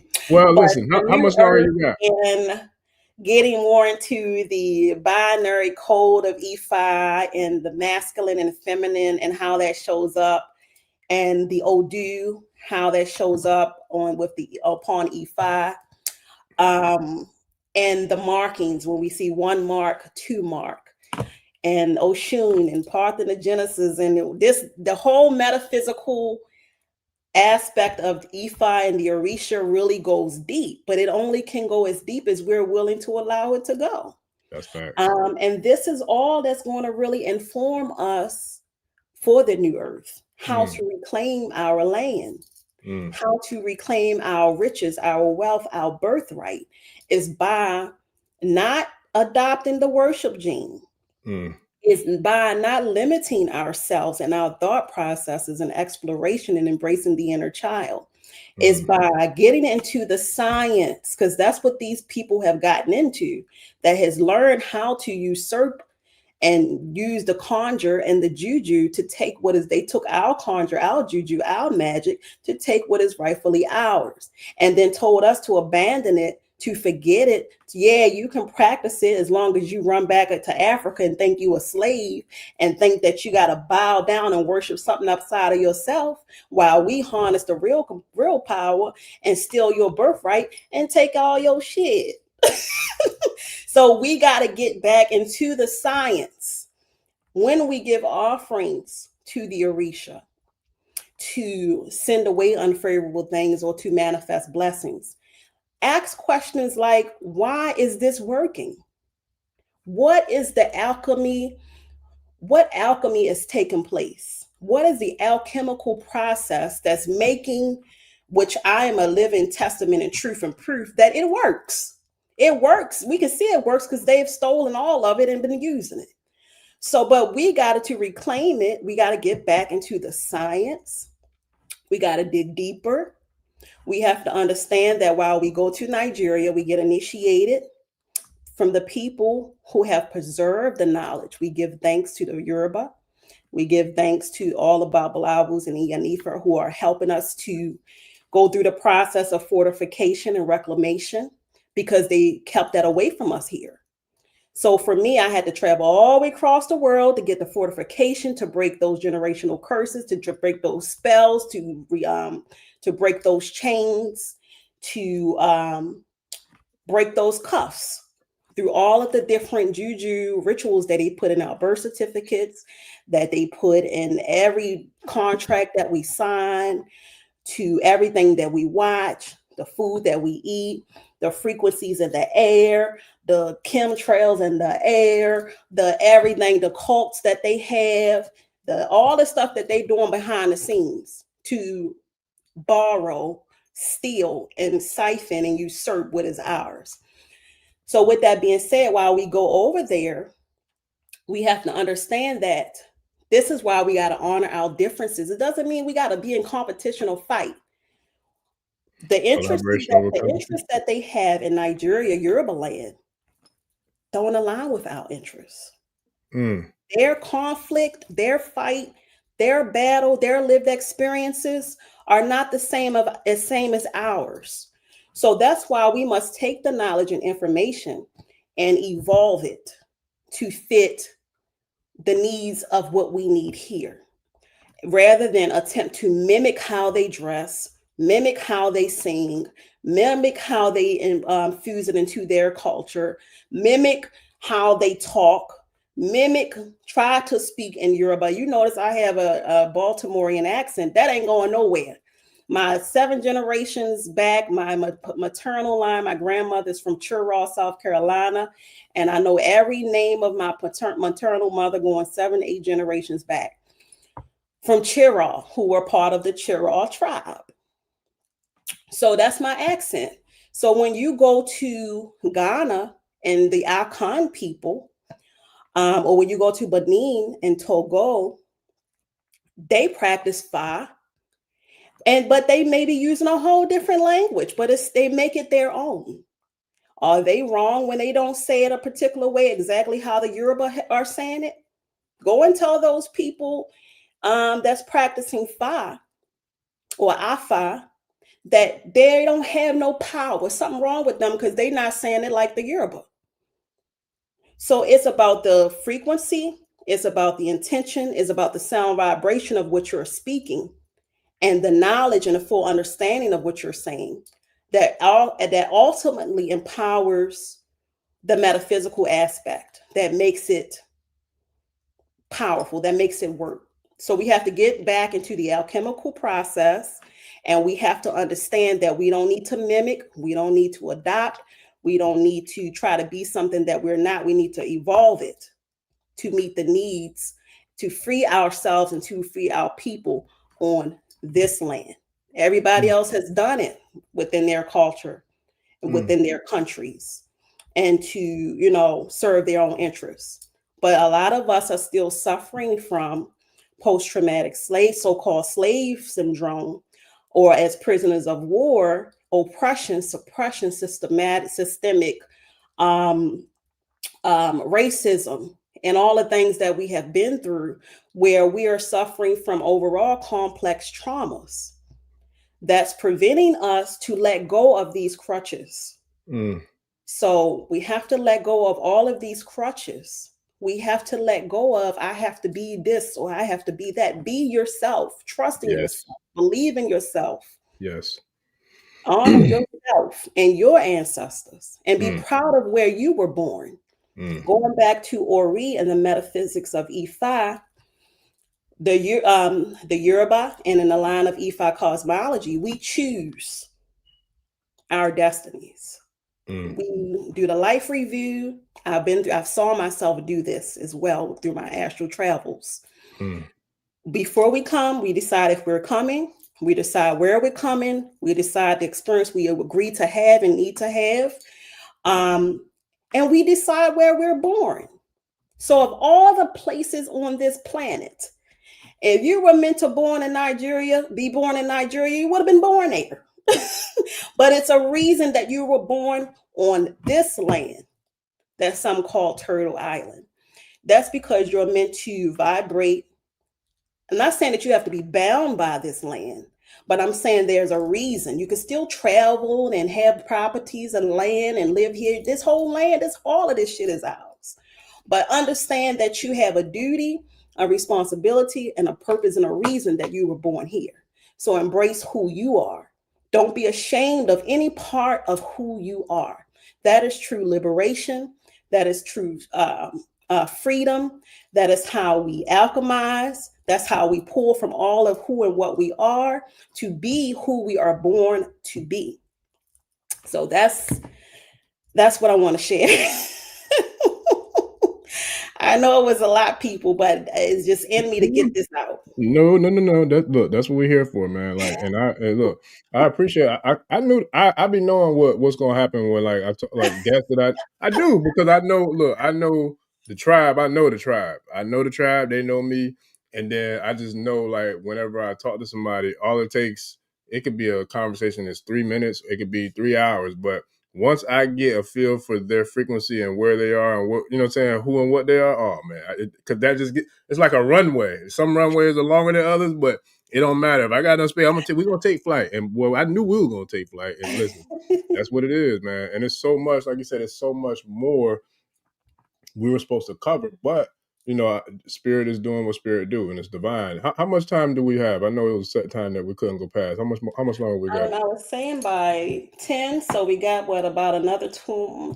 20 or so minutes. Okay, perfect. So I got plenty of time. I could run some things. But so, man, I got to pick my shots now because the time is limited. But there's so much that's left on my notes right here that I was supposed to get into, but then there was so much that's been said that I would love to get into. And clearly we're going to be, hopefully, depending on how our schedule line, we'll definitely make this a regular thing because the tribe is loving it. I'm loving it. So yeah, we hear like McDonald's, I'm loving it, even though we don't eat that. But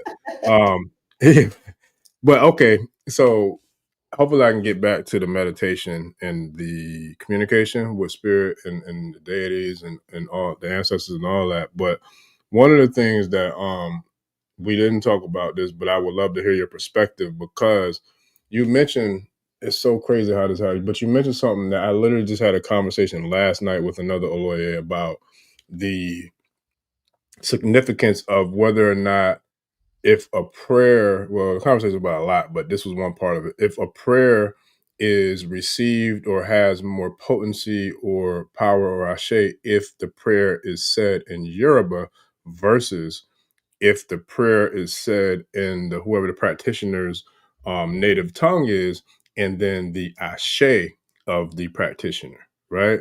So when it comes to this thing called prayer, and it comes to the original dialect of Yoruba, and when it comes to Ifa and the tradition or the Ashe, which one do you think? And this is it. For me, I don't feel like it is a right or wrong answer, but I just want to hear perspective. Excuse me. Which one do you think takes precedence in regards to the delivery of the prayer? Do you think it's a person who has the ability to deliver the prayer in Yoruba would supersede like the person who can deliver it in their native tongue? It can be English. Like, does the ashe play a role in that? Does the tongue play a role in that, or does the verbiage play a role in that, like the dialect in which it was spoken? From your perspective, like, how do you feel about that? So you have these great questions. That's a very heavy loaded, deep question. I can go really, really deep with it, but I'm going to try to touch on the depth by answering it more straightforward. So short version, it is the frequency. It is the frequency because the earth was created, life was created, the cells vibrate, spin, everything moves and lives and exists through frequency.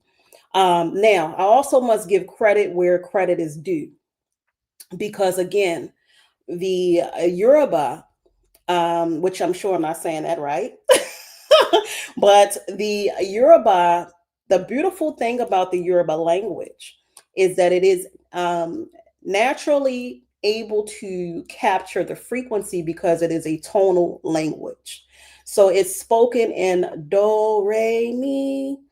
And so it's kind of when the Odu Ifa, when so-called prayers, I don't like to use the term prayers. I like to say when we're speaking things into existence or invocating something, and they're doing it in the Yoruba language, it's a tonal language. And again, we used to have our indigenous language here, those ancestors of ours who were American Indians.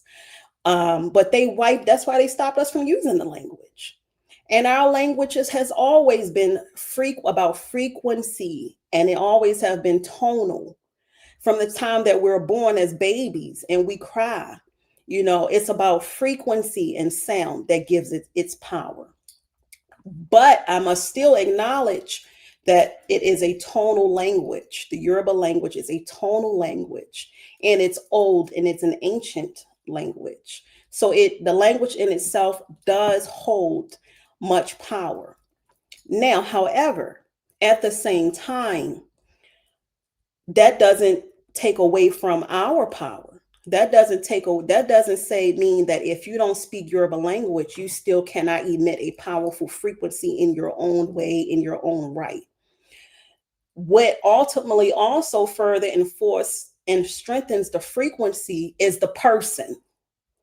So I don't care, because this is also when we're talking about prayers and invocation, we're talking about opening portals and gateways it goes through a hierarchical level from the physical realm, from the physical self, for this physical level to the ancestors' ears, to the Orisha's ears, to the spirit energies that lie in between, that govern our ability to even reach Olodumare's ears and Olorun's ears.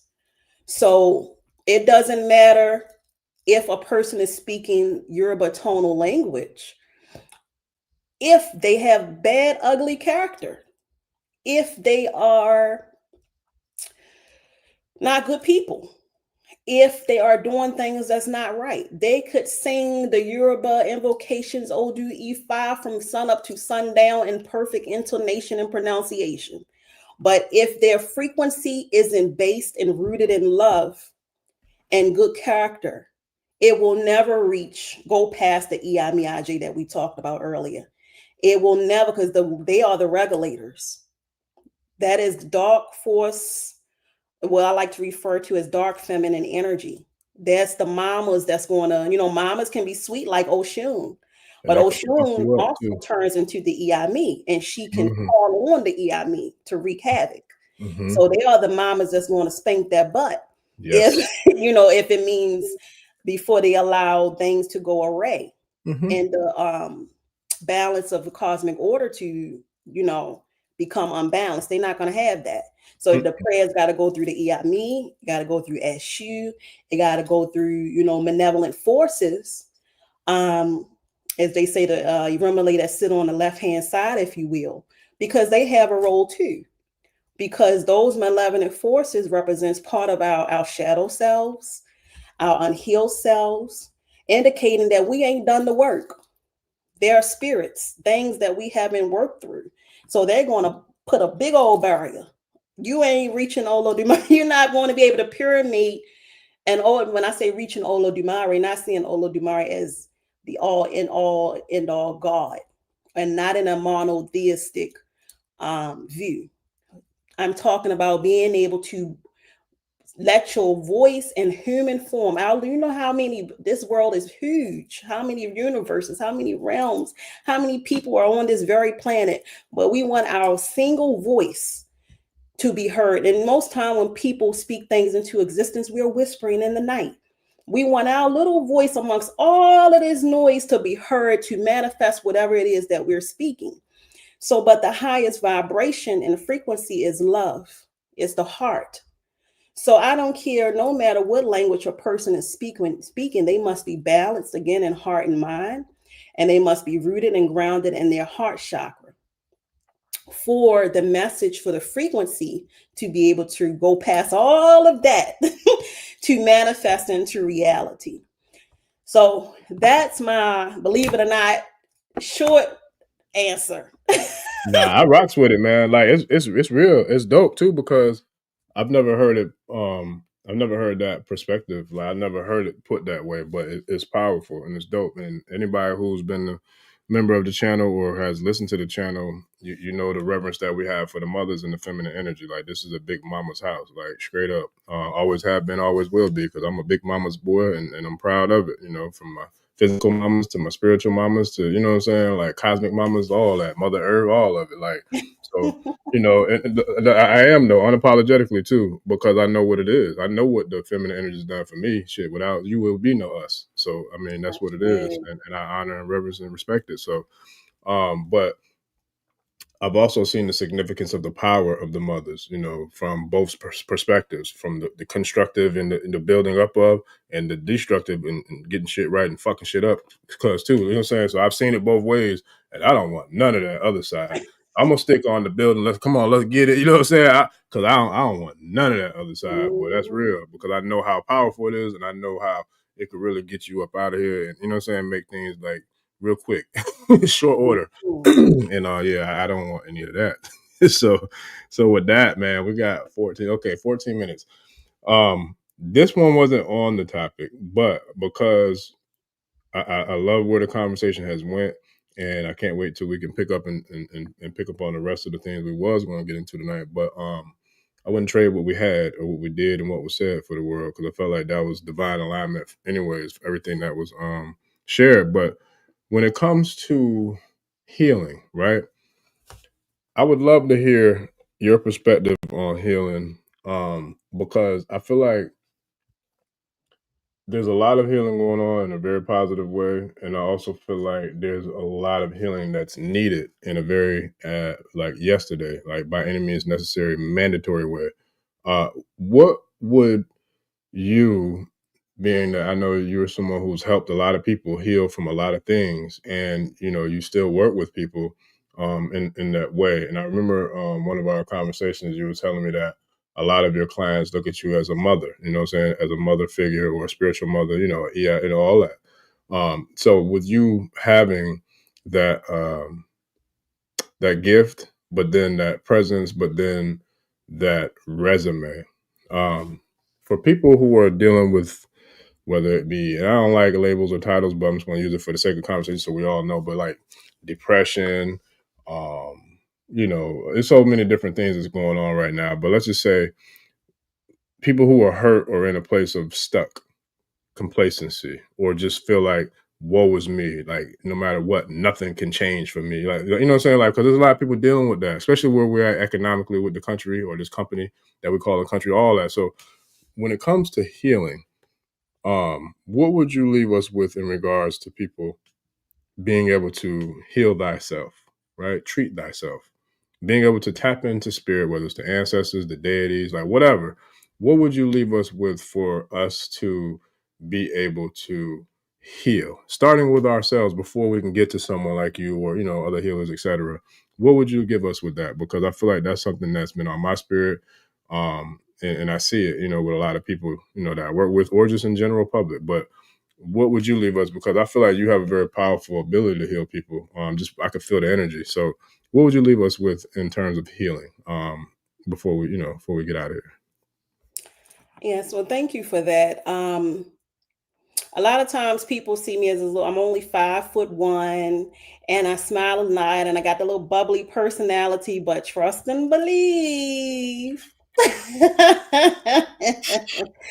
Trust and believe. I definitely can go there, and there's so much spiritual depth to me. I don't want to sound like I'm bragging and boasting, but this is on the topic because it requires work. I literally went through hell, and Yes. I have died and have been reborn in this life many more times than I can remember. There's been so many versions of me. I have had to be willing to shed, release, and I know this word sounds very cliche and is used a lot, but surrender.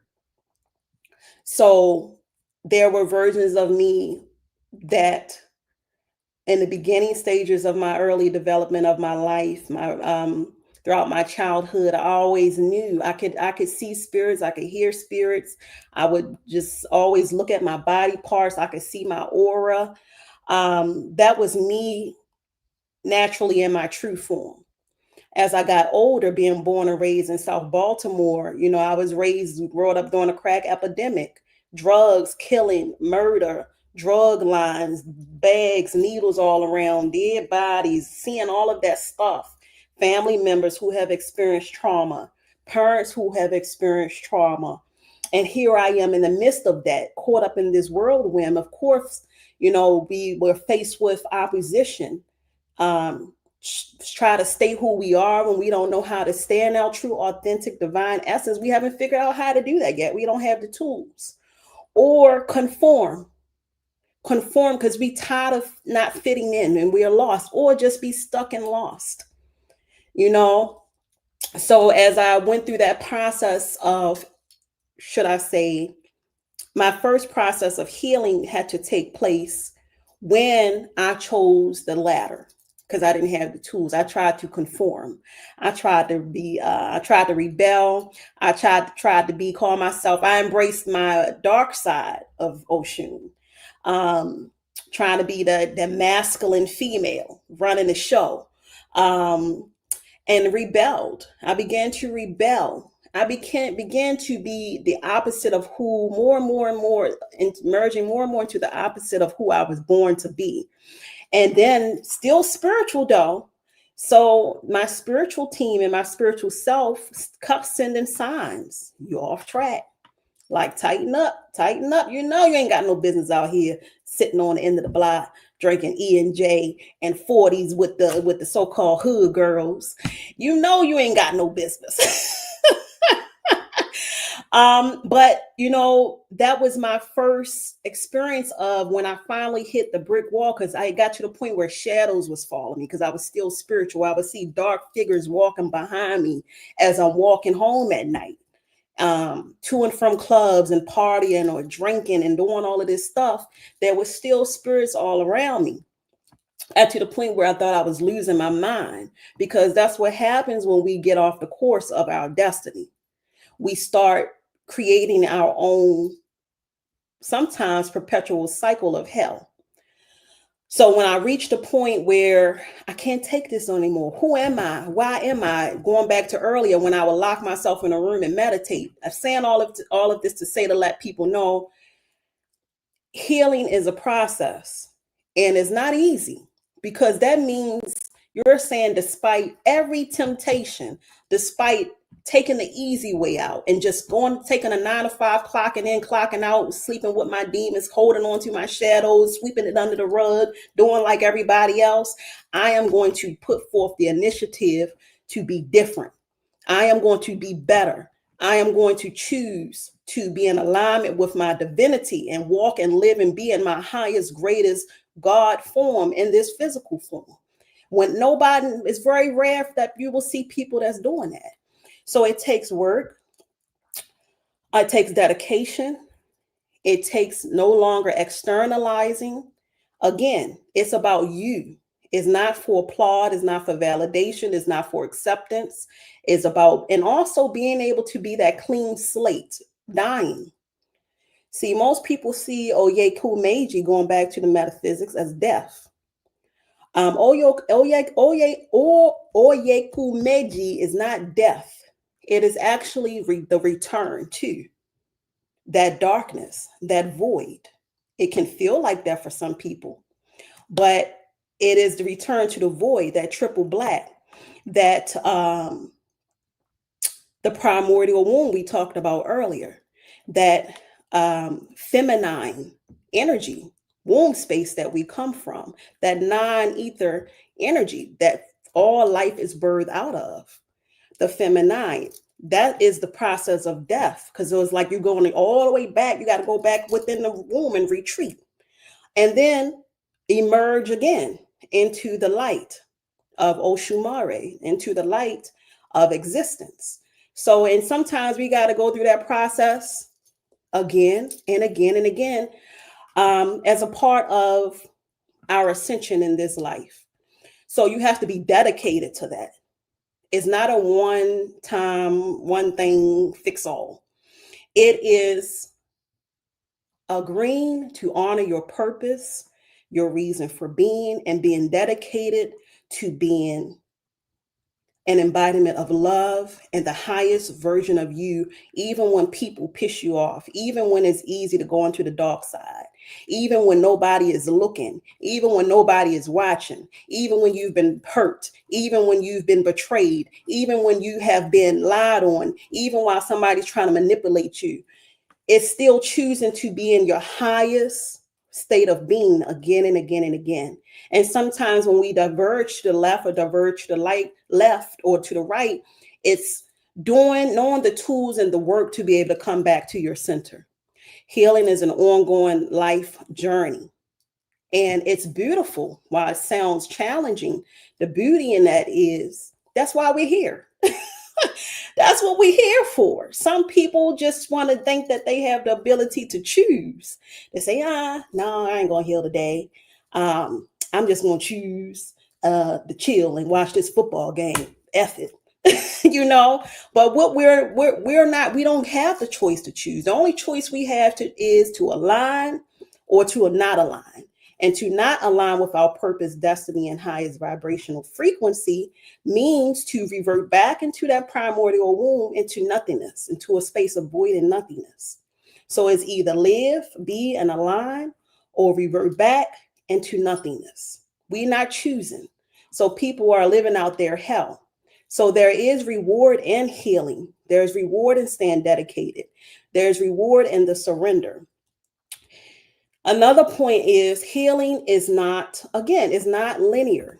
It's not, let me do this herogation, as people call it. Let me go do some Ori work. Let me wash my head with some coconut water and tie my head in white, and I've taken care of my Ori. No, healing is mind, body, and spirit, first of all, because your mind has to be your pineal gland has to be decalcified. Your mind has to be open. Your mind has to be prepped and prepared. Your mind has to be balanced.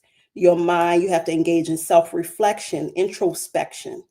It's the inner work. I always say there can be no spiritual work without inner work, because it's just like trying to help somebody who is closed off to receiving it.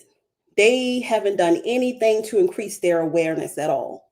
So no matter how much ebo you do, no matter how much rituals you do, no matter how many candles you light, no matter how much you pray, no matter what, if your mind is not open to receiving the blessings, the work, the alchemy, the transmutation and the transformation and all of those things that's supposed to take place through the ritual and spiritual work, it's going to like fall into deaf ears.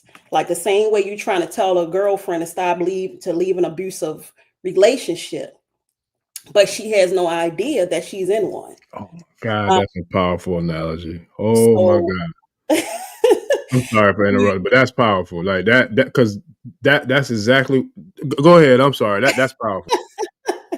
So, but people out there, I'm telling you, there's so many people out there who think because they have titles, because they know how to sacrifice a chicken, that because they know how to appease, because if that's, I will say, you have to work on your Ori. The first thing they'll say is, oh, we do Ibori all the time. We do herogations, cleansings and stuff. I'm like, no. You got to go within first, or could do it together. You don't think just because you do that is enough. The physical body also is the avatar that encompasses the spirit. So if you treat your body like a dumpster, if you don't open up your chakras through movement, through yoga, if you don't perform somatic movement, as a woman, moving your hips, your waist, your womb, your shoulders, if you're not doing somatic movements, again, you could be limiting the ability for the frequencies that are the Orisha, your chakras, to flow, for energy to flow, for the universe to communicate with you. There could be blockages in your heart, blockages in your womb, blockages. Is more than just the spiritual aspect. And we must take care of our physical body. I know it's challenging. I go back and forth too. But as long as we try our best, at least, our higher self knows we're trying our best to do what's right for our body. That doesn't mean, again, following. Don't be a follower. That doesn't mean everybody's supposed to go be vegan and go be plant-based. You only know what's best for you if you study you, because everybody's body needs something different. It depends on what Orisha you have, with your ancestral lineage, when you know all of your ancestral lineage. It depends on your genetic composition. It depends on so many things to know what you need to put inside your body. And then, the spirit. Then we start to work on the spiritual aspect of things. Meditation, reflection, making sure your heart is light as a feather, forgiveness. If we look around the world today, that's why certain entities and low vibrational beings that know they cannot exist without doing the things that they do, such as trying to keep us in our lower self and in low vibrational state of being through harboring all of these unfavorable emotions, energies, frequencies, and our mind, body, and spirit. So at every turn, we must make a vow to ourselves not to reduce ourselves, so that we can, again, fully continue to embrace healing and to ascend and to evolve and to grow. Because healing is about growth. It's not about one and done. It's about being willing to go on and stay dedicated to your growth journey. Always one last point, people always, they get discouraged. This work, being a chosen one, being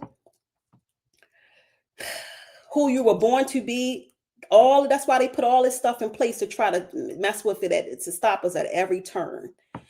People get disappointed when they say, well, I've done this and I've done that, but I still feel sad, or I still got hurt, or I still lost my job, or I still healing or becoming an Orisha or initiation or none of this stuff doesn't mean that you still will not experience life, because that is what you were put here to do. What it does is give you the tools to not be totally knocked down where you can't get back up. It gives you the knowledge of self where you can't be easily manipulated, where you can't be easily brought into and knocked down and becoming a part of the malevolence that exists. Because I know who I am. I know why I was born. I've been meditated. I done seen other versions of myself. I done the research. I done dug deeper. I know my ancestor. I know what's in my blood. You ain't about to convince me of some other stuff. You ain't about to make me into something I'm not. So that's what healing is about. It's about having those tools. It's about having self-identity. It's about when you are sick, you don't have to necessarily run to the doctor. You don't have to be, should I say, vulnerable or totally at the mercy of someone. You know how to, because you've done the healing work. You don't know it sometimes until you go through it. You've done it before. You've trusted, you've surrendered, you've honored all these different aspects of yourself. So you're going to know a little bit about what herbs to take. You're going to know about what your body needs. You're going to know what how to pull out your singing bowl, what bell to ring, what metal aligns most with your spirit energy. Is it silver? Is it gold? Is it platinum? You're going to know what you need to do to get yourself to come back into your center. So that's the benefits of healing. But most people are focusing on superficial, temporary, short-lived, carnal satisfaction. They've been indoctrinated to think that comfort and convenience is I'm winning. Oh, I won. I got a mortgage, I got a house, I got a car, I got a baddie. So I'm doing good. But that is not the true reward that we should be seeking in our lifetime. We're here to, again, play our tune, to play our song, to turn the volume up on it, and to elevate our consciousness through all of what I've just mentioned. True healing, mind, body, soul, and spirit, and embracing the continual journey of that. My Lord. And it won't always be easy. It ain't meant to be. Anything that don't challenge you ain't going to elevate you. Learn to embrace the challenge. That's where you win, because you get to say, I did that. Look at that. That came at me. I overcame that. I knew how to do, that's when then you feel like, yes, I am a god. I am a goddess. That's the reward. Man, listen. Oh my God. I know it's past the time. I don't know if I wanted one more, but I'll wait because I know we passed the time. But man, that was dope, because when you said, like, all I could hear was that Outkast song. I can't remember the name. I was about to look it up, but it was off of Aquemini and Dre 3000, like Oski Woski. My God, man, listen, my God. I always said my God or my Lord, but that's why I said my Lord, because I just hear 3 stacks in my, like, he yelling in my ear, like, my God. Well, I'm like, you see, that's the frequency. That's the frequency again. Oh man. Yes, sir. Yeah, I wanted to it's okay. I wanted to ask a few more, but we passed time. But I tell you what, shout out to the tribe for dropping all the comments, man. They was going ham in the comments tonight. So I definitely appreciate all y'all for showing up and showing out as y'all always do, man. I'm gonna definitely be back this week. I'm trying to line up a few more shows to lock in, but I got a lot more work to do with uploading shows too. But I appreciate you, Marlene, for joining the tribe. Welcome to the tribe. But Iya, Oloye, I want to give thanks, man. It wasn't nothing short of what I expected to be, honestly. Like, I knew this was what it was going to be. But I'm grateful. And man, there's so many more questions that I have that I can't wait to share on the next one. But shout out to, I think it was Chloe Dior, Brother Yusuf Muhammad, and it was to me Erinola being. Forgive me if I'm not pronouncing that correctly, but I screenshotted y'all's questions because I personally want to hear those answers to those questions. So I screenshotted them. I'm gonna send them to EI. And man, listen, in divine time, when we do this again, I'll definitely make sure that we bring your questions to the floor in the forefront because we didn't get to them tonight. But with that, EI, I definitely appreciate you, man. I'm looking forward to making it happen again, hopefully as often as we can, because like I said, I knew this was going to be something special, and it was what it was, and it's going to be what it's going to be. And like always, Spirit got me good because I got the message, I got the confirmation, I got the download that I needed to. And now you know how we linked up through sister who kept saying, I'm telling you, you need to reach out to him. He's the only brother that's talking about this type of stuff. And you talk about this type of stuff. And then from there is a specific message. I'm going to touch on it a little bit because I got to get this out, but we got to get into this for the next video. But this is how Spirit be setting me up all the time. I'm thinking it's just going to be be obedient, do this thing. But then the next thing you know, I'm doing more and more and more and other stuff, but I give thanks. That's what I'm here for. But I really, really got to get into the metaphysics of Ifa as it relates to the Odu, divine masculine, divine feminine energy, and the role of the divine feminine in the new earth. Yes. Because I shared that with you. That's on me real heavy. Yeah. And it's going to mean without going deep, because we're going to say that for the next one, but it's going to require for us to get clear about what has happened to make this a patriarchal, unaligned planet, to get real clear, not making it a battle of the sexes either. Because when I watch podcasts, it's been a lot of the battle of the sex stuff. Yes. And that's not what this is. That's not going to help us usher into the new earth. Everything is about balance and appreciating one another. And so understanding, we as women being walking portals, we are walking portals. We are walking portals and gateways because we have womb. We are the bridge between the realm of the invisible and the physical realm, the carnal realm. We represent what I was talking about, that 9 ether, feminine, triple black dot void, through which things can come and things can go, through which we have the power to change and transform. And that is initiation.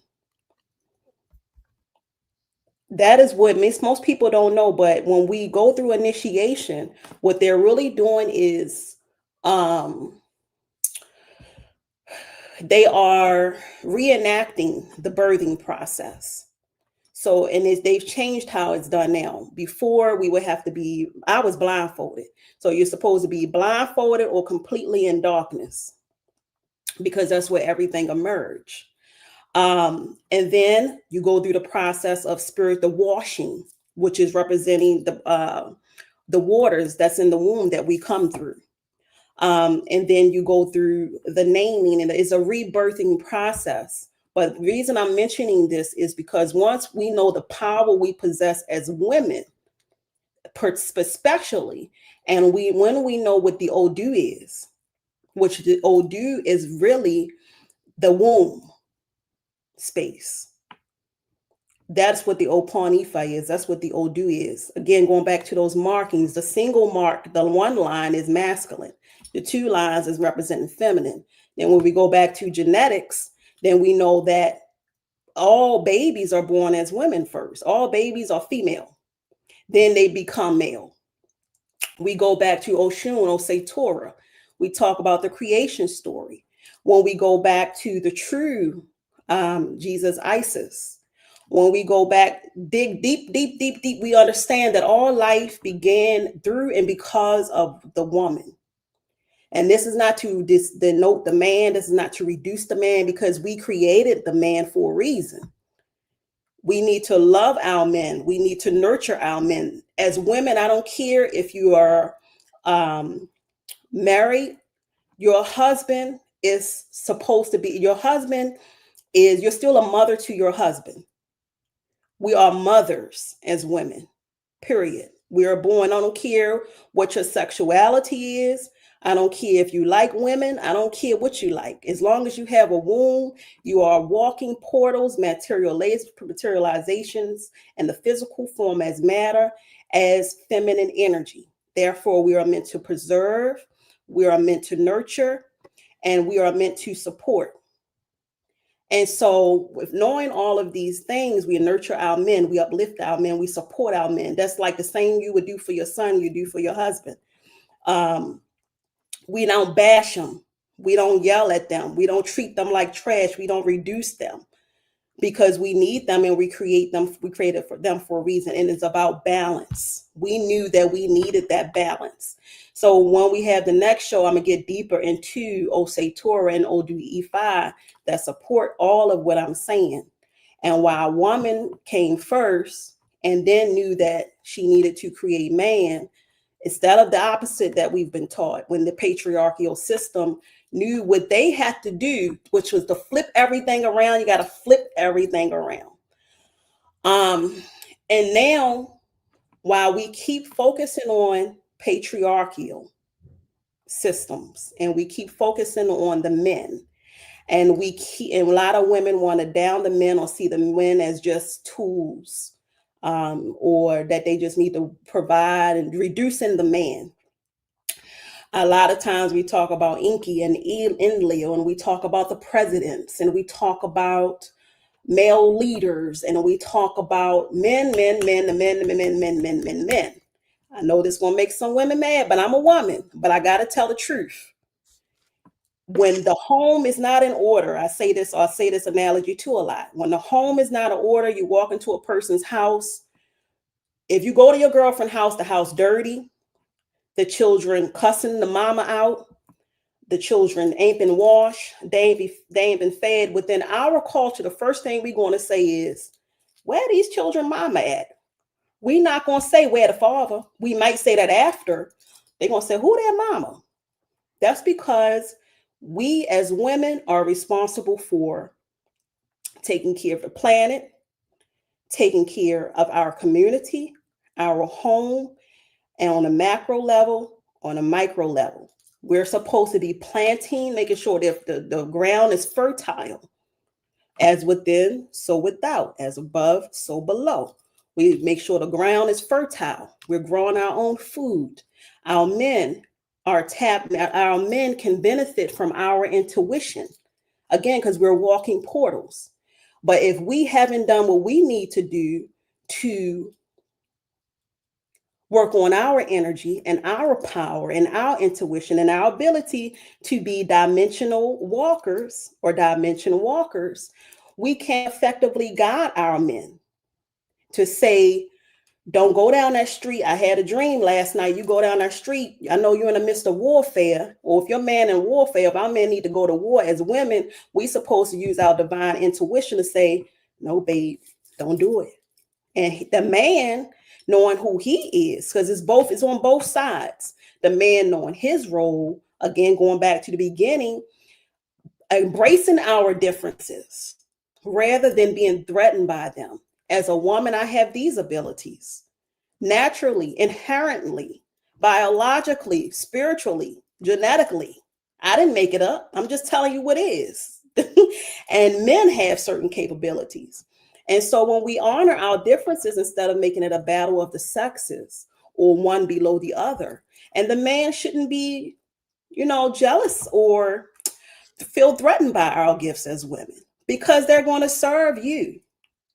So all of this to say, in the new earth, women, we have to take accountability. Everything began with us. While we're saying men are doing this and men are doing that, and these leaders are doing this and the leaders are doing that, everything comes through the primordial womb. We possess the gateway and the opening and the power. Whatever power they have, they got it from the mother, a sister, an auntie, or somewhere that then told them how to do it. Now I'm talking about on a macro level, and I'm talking about the so-called leaders and cult groups that's doing all of this stuff against us as a people. They got it from a female. Oh my God. Because the woman is born first. The woman came first. And even if you don't believe that theory, the first contact a life form has is with the mother from the time that is in the womb. And then when the baby comes out, the mother is feeding it. The mother is going to be primarily teaching the individual what to do. And because we have direct access when we tap in to the Iami dark force energy, once these forces figured out that they don't have power, they don't have any true power. I need y'all to read between the lines here of all who I'm talking about. These people don't have no power. Only thing they've learned how to do, which a lot of people in the Orisha community are doing now, they think that they can manipulate energy through Abo to cover up their shit. And so once you understand everything is frequency, vibration, and energy, the people that think they are in power of this land have figured out how to manipulate energy. And they know that the energy they need to manipulate is feminine energy, because feminine energy is the glue, is the bridge, is the portal, is the gateway. So by reversing the process that I mentioned earlier, by performing a ritual that reenacts a thing, they can make a thing and come into reality. Some people gonna know what I'm saying. Also, by feminine energy, the earth itself is a water planet, and the layers in between, other dimensions above and below the earth, is water. Even the planet itself is primarily feminine. Right? This not taken away from the men or the brothers. We love y'all. We need y'all. But I'm trying to get the women to understand the power that we possess. We are able to directly connect to the earth, call up the power from the soil of the earth, as well as the waters of the earth that carries frequency, energy, messages, and power. Because we are direct connections, materializations, manifestations in physical form of these things. And we are able to bridge and carry things over through the womb, the realm of the invisible. So these people have figured out how to manipulate feminine energy to make us into something we're not. Because when we become something we're not, we emit a different energy that is masculine, that it wreaks havoc, that destroys, that is subjugated, that is reduced.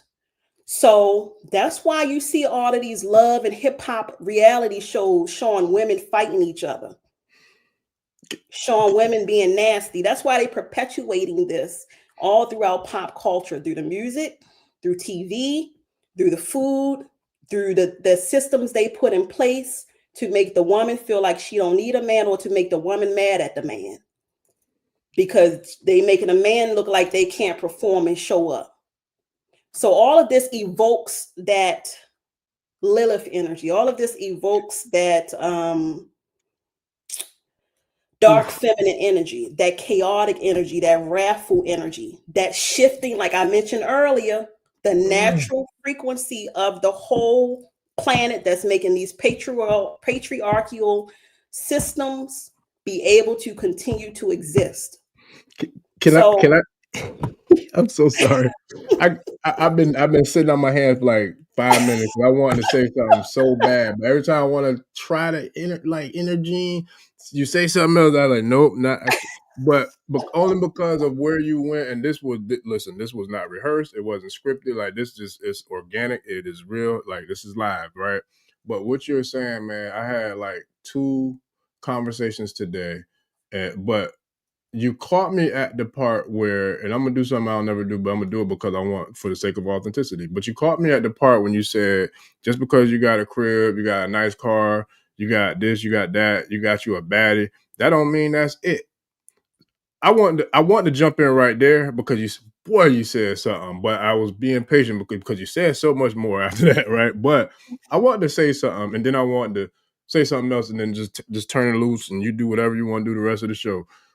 When you said that, I was one of those guys where I was in my late 20s, and I would say maybe late 20s going to my early 30s, where I felt really, really proud of where I was as a man, because I had got my first crib, which was a nice size crib. I had two of my dream cars that I really wanted all my life.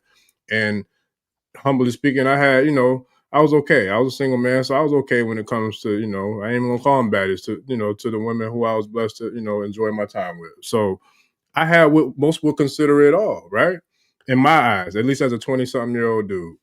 But that wasn't it for me, and I knew it. But I stayed true to who I was, because I wasn't going to commit to a relationship if I wasn't ready. And I'm not going to lie and fake with nobody. I'm going to be real with you. So now that's in my early 30s, late 20s. Fast forward, 45 now. I'm in a different phase, a whole different lane, a whole nother experience of my life. And we've talked about feminine energy on the show multiple times before you, and shout out to Yimaya Faye, and shout out to Wunam came through. 3 powerhouses, all 3, undeniably. You and Yimaya Faye came through a connect that referred y'all, you know what I'm saying, to make this happen. I'm saying all this because there's a lot of times I'm in conversations where I have to go to bat for the good guys, because there are still some men out here who are good men. And I don't take kind to people talking down on those men, because I know that there are good men. Yes, there's a lot of us that are dirtbags, scumbags, piece of shit, whatever you want to call it. Some people just ain't doing it right. Right. That's in all, I get it. But there's some people who are. So I say all that to say that there's some people who have a misconstruction of that all men are this or that. But when it comes to you, when it comes to Yimaya Faye, who I met through other females, I'm going to ask openly, did I come at you in a way where, because you and I had this conversation now, because I'm going to keep it all the way about how some people move. But I feel like there are some men who don't try to holler at or get at, or, you know what I'm saying, whisper sweet nothings in a woman's ear just because. And I want to give a shout out and a salute to those brothers who are doing it the right way, who respect the woman, the queen, who they are, for who and what they are, and is not trying to get in everybody's, you know what I'm saying, sliding in the yonis. You feel me? So it's like, can you just give because you said a whole lot, but I want to give a shout out to those guys who I feel like you was talking about. Can you let us know the significance of when you put those kind of guys with the women who have the perspective and who see the world through the lens you see them? Because to me, I feel like that's what the hell the new earth going to look. I don't know, but what does that look like? I promise I ain't got nothing else. Well, that's going to look like the Garden of Eden in simple terms. That's going to look like, again, it's not going to look like the battle of the sexes. It's not going to look like a tug of war. It's not going to look like discourse and conflict, because when I fully embrace and know, acknowledge, and accept who I am as a woman, then I can just simply show up as such.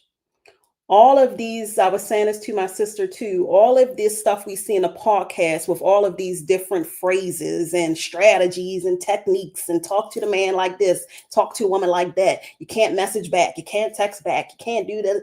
All of that's going to go out of the window, because all that is rhetoric and noise. When a woman that you mentioned knows who she is, or is invested in learning and evolving more and more into her greatest higher self, she's just going to show up.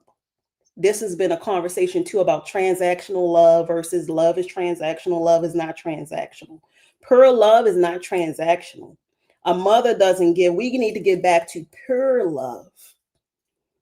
Pure love. A mother doesn't give birth to a baby and say, if you don't do, I'm a feed you. That's not. So we have reduced ourselves to being willing to accept transactional love. So when it's transactional, that's when the conflict comes in. Because I done did this for you. You have these expectations now. You supposed to do this for me. Then you bump heads. But when the woman shows up in her divinity as a woman, then she connects with a man who's done his healing work, who knows who he is, who has, what we talked about early, worked on healing him, who is healing himself, because it's a ongoing process, mind, body, and spirit, authentically, not for show, not for gloat, not for ego, not for carnal and material things, validation or recognition. He's going to show up, period. It's not going to be obligation or transaction.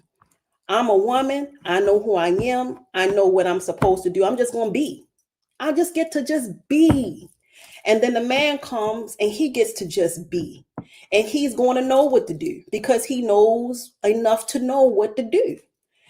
And so it looks like Garden of Eden.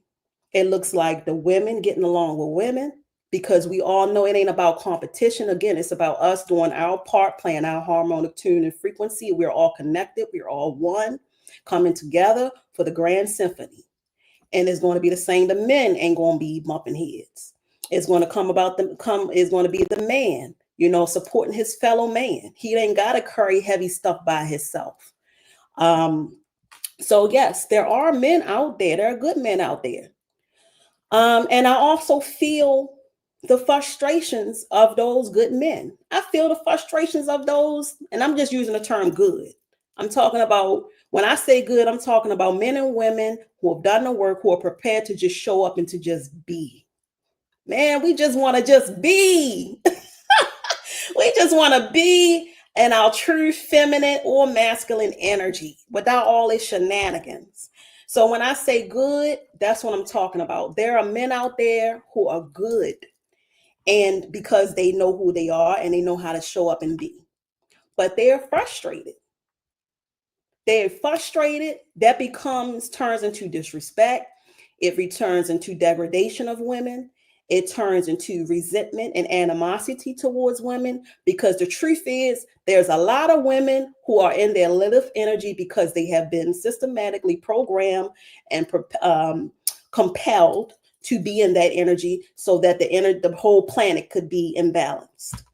But the more women who step into their divine nature and say, no, I'm going to love. I'm going to be feminine. I am going to be who I was born to be. I don't care if you're homosexual, bisexual, trisexual. I don't care. If you were born with a penis and testicles, if you were born with a womb, this is who you chose to be. Unless you believe you're powerless and you was just dropped down here just for no reason. And if you want to go against everything that science tells you who you are biologically, genetically, emotionally, hormonally, you want to bypass all that to say, I ain't going to do this, right? So the men are frustrated. They're tired. They are still our sons.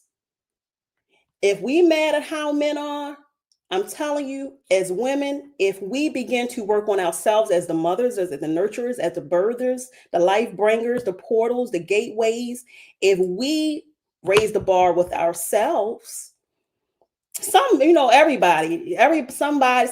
people are so engulfed in their shadows and darkness, it don't matter what we do as women. We're not talking about them people. Right. We're not talking about those men or women.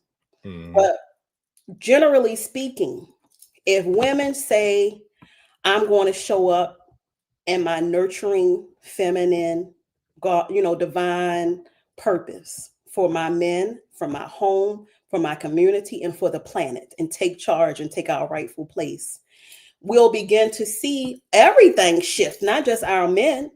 And the men will begin to feel more vindicated in their calling as men. And some of that, and the first thing a woman want to do, they get mad when a man call him a bitch or a hoe, or try to talk bad about him or call him names. But we got to ask ourselves, in which way have we failed our men? Men, because when we get into the next video, because they are really our sons, all of them. Think about how your son reacts when your son doesn't get what he wants and needs.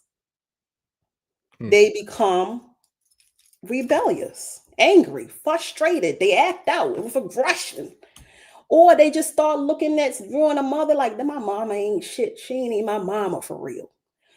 So we got to take accountability.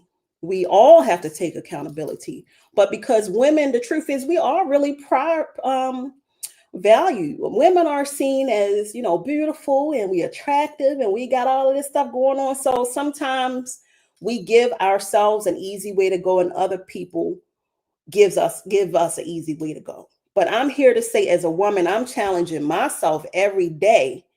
And I also challenge my fellow sisters. I love you all so much. I'm not placing myself above or indifferent. We are one. We got to see ourselves as one again. As I challenge myself, and we have to challenge ourselves as women to love non-transactionally, and to give our planet, to give our children, to give our sons what they need, and to let go of this perpetuated hyper-masculine, angry Black woman, commercial lies, material lies, bag of lies, handbag of lies, wig, BBL, ABC, AB 1, 2, 3, all of this stuff that don't mean nothing, that is not pushing us forward into the new earth, that's not helping us to truly harness the power that we possess as women. Let it all go and prioritize our purpose and our reason for being, rather than short-term comforts, and take accountability. We must take our rightful place. What does that look like? It sounds like I'm talking on a lot of philosophical talk and theoretical talk, but let me put it, let me paint the picture. How can we do that? We can, again, when our man do something wrong, remember that he is still something that we created and birthed and brought over from the realm of the invisible to the physical. Don't be so quick to become angry. Instead, be in your masculine energy, be in your feminine energy, and hold space. But for women to hold space, I know we hurting and we angry too, because the system has led us to believe and position our men to do us wrong so much that we've closed up that space, this heart space. We got to open our hearts again.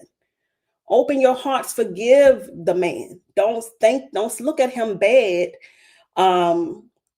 Don't just assume he's bad. Let go of the resentment, let go of the disappointment, let go of the ways we feel our men have failed. Just let that, right now we're at a pivotal point of the world. If you look around you, of what's happening right now, things have been happening that has never happened before. And we're at a pivotal point where we can either stay in that cycle and that broken record, or reclaim all that is rightfully ours. The woman started it. And it is not the man, it's not the patriarchal system. It is the woman who must reverse it and get the systems back online and get us back to where we are living in balance and harmony through our womb space, through our hearts. So throw all that stuff out the window.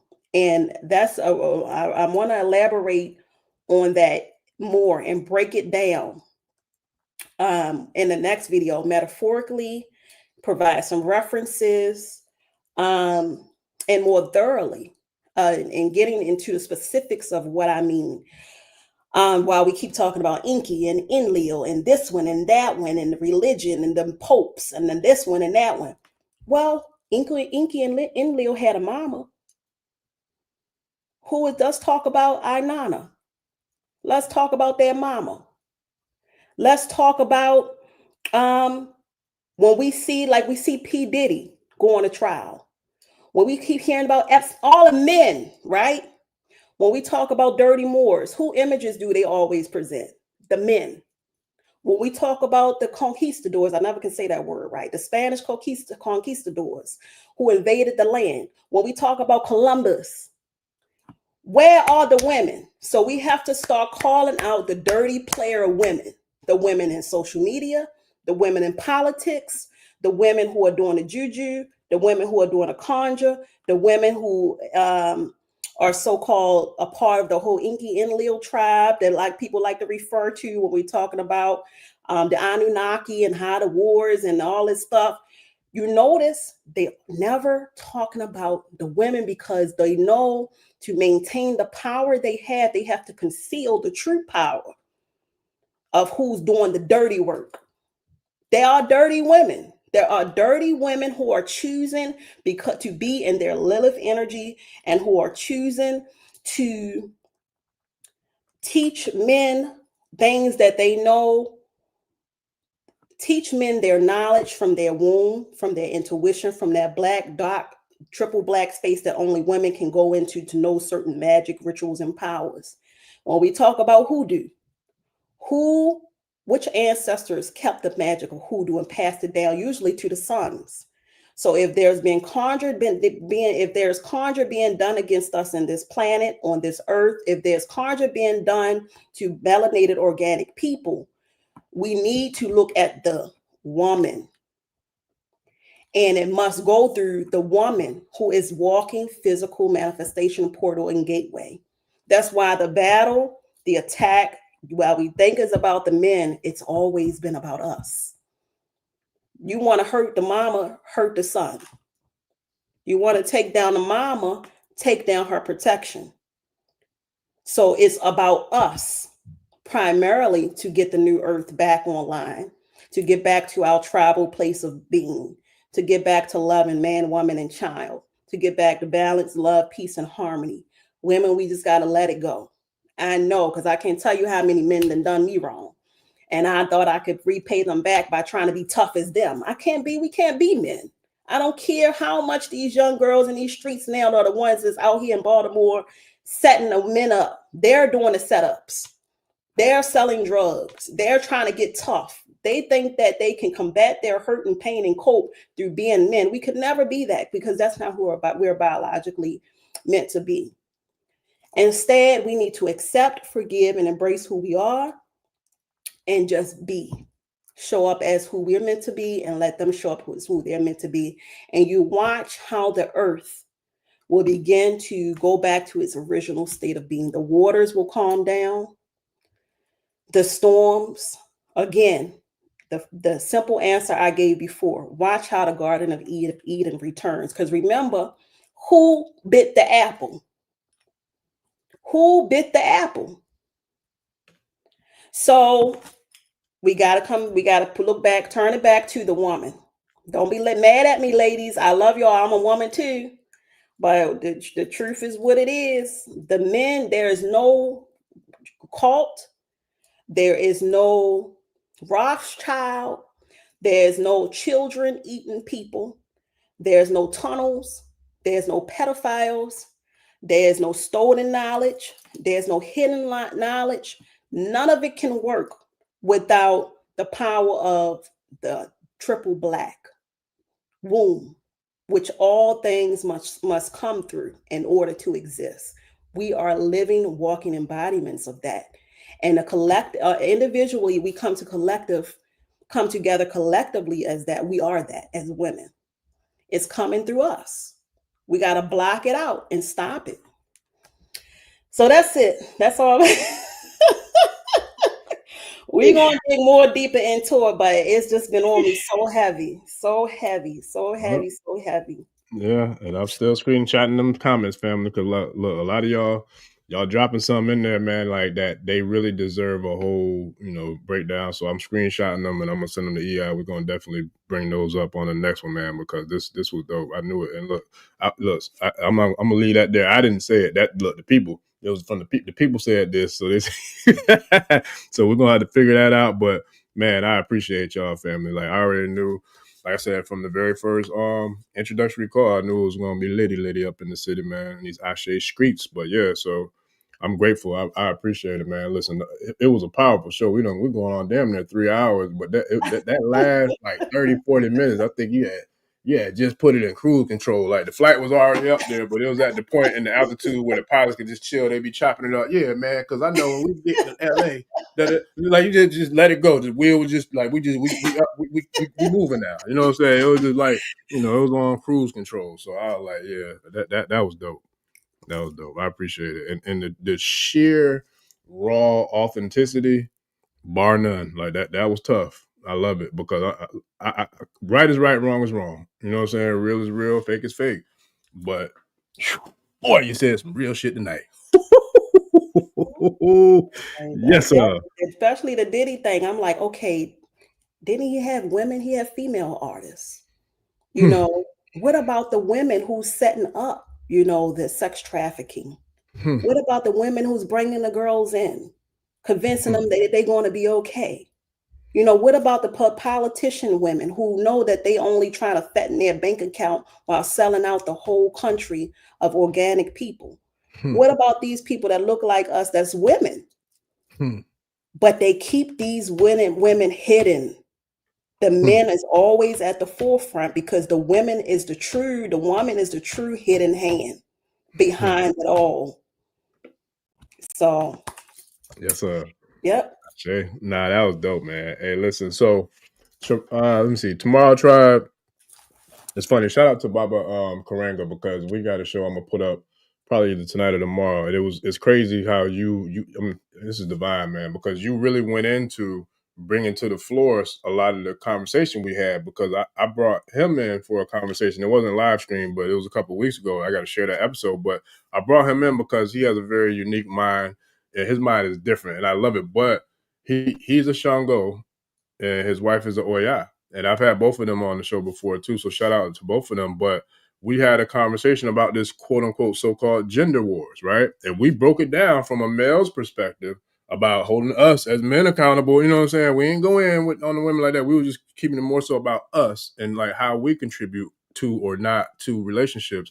But the way that you just did what you did from the feminine, and I'm like, yo, because the goal was to bounce it back and forth, have a male version, female version, but you just gave it to us tonight because now I can look. Yours is here. I'm gonna put his up tonight or tomorrow. And shout out to Unique Tribe, Uncle Rod. Matter of fact, I probably dropped one on Tuesday that we already did that I haven't uploaded. And then I talked to him over the weekend. I'm gonna be hollering at him tomorrow, see when I can bring him back in live too. So family, I'm on it. We're working on it. And yeah, you know, we're gonna make it happen, man. We're gonna make it do what it do. So I definitely appreciate all of y'all, the love, the support, the new subscribers, the new channel members, everybody, man. I can't thank y'all enough for the love and support. This is what we do it for.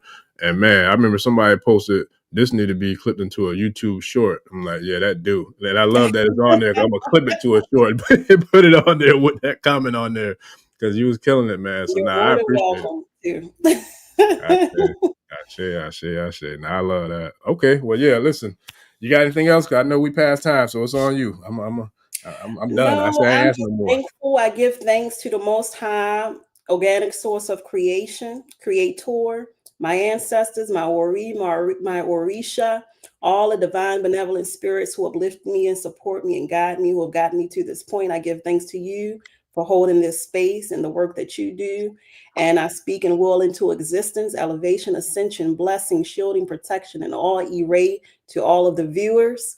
And begin, buy your own land, sell your own land. I was telling the brother, buy and sell your own land using patents. We don't have to go through the mortgage process. If you own a house, somebody want to buy it, tell them to buy it with a patent. Grow your own food, start tending to the earth, start opening up your heart, start your womb space, start forgiving, start letting go of the old narrative, start letting go of the slave ideology and lie and story, and let's start anew. A lot of times feel like people think because they're learning, they're listening, they're watching, they're reading that they have done something. We've become comfortable because of the protests that they used to have us do.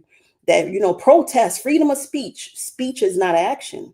It incites and it opens, creates ideas, and it makes us feel good because we've spoken on it. But that's not enough anymore. Don't let, because you're listening to it, you're speaking on it, you're talking about it, we having these conversations, don't let it stop there. It's time to take action by doing some of the things that I just mentioned so that we can call back our birthright and reclaim our land and reclaim our Garden of Eden. And what's going to be on the next show, return the heart of Tafiti and get back what's rightfully ours. Take action, take action, take action. Ashe, yo. I'm not saying anything else. That's it. It's a wrap. Nah, cause that was dope though. Like, yeah, we here, family, and we back. Yeah, so yeah, that was dope. And I got y'all tribe. I definitely be throwing them episodes up. I'll say tomorrow. I'm not even gonna say tonight because it's already almost 11. But yeah, I definitely have Baba Karanga and then Big Chief and then several other shows coming throughout the week. But yeah, and so I'll get with Chief and see when we can make this happen again, man. Because yeah, this was dope. Like for real. Yeah, this was dope. Matter of fact, we got to see about doing some private calls too, because some of the things that I know you was about to go into, I want to go into, even, you know what I'm saying, to where we ain't got to worry about none of the other stuff. So yeah, I appreciate you, Iya, Oloye, Chief. I appreciate you. So with that, family, don't forget to please like, share, subscribe, and then much love and appreciation. Shout out to the ancestors, man, the Egungun. They've been working heavy with me and through me, and I appreciate them. So I had to rep the Egungun chain tonight too, man, because they're doing their thing. And shout out to Baba Obatala, Oshe Obatala Day today. Yeah, so with that, I appreciate you. So we'll look forward to doing it again in the very near future. Ashe. All right, tribe. So we'll see y'all on the next live. I'm not sure what day, but y'all, I posted in the comments in the channel and all that. But we'll see y'all on the next episode. Don't forget to please like, share, subscribe. We out, family. Peace. Odabo. Ẹni tó gbàgbé ilé ṣàpò ìyàgbọ́ tẹ́ǹtì ẹni takísà ní tàtàn ò bá padà sílé anítìjàkọ ẹja lọ pé eégún mo ṣe ní gbẹ́rẹ́ ìpàkọ́ forsake not your ancestors and pray.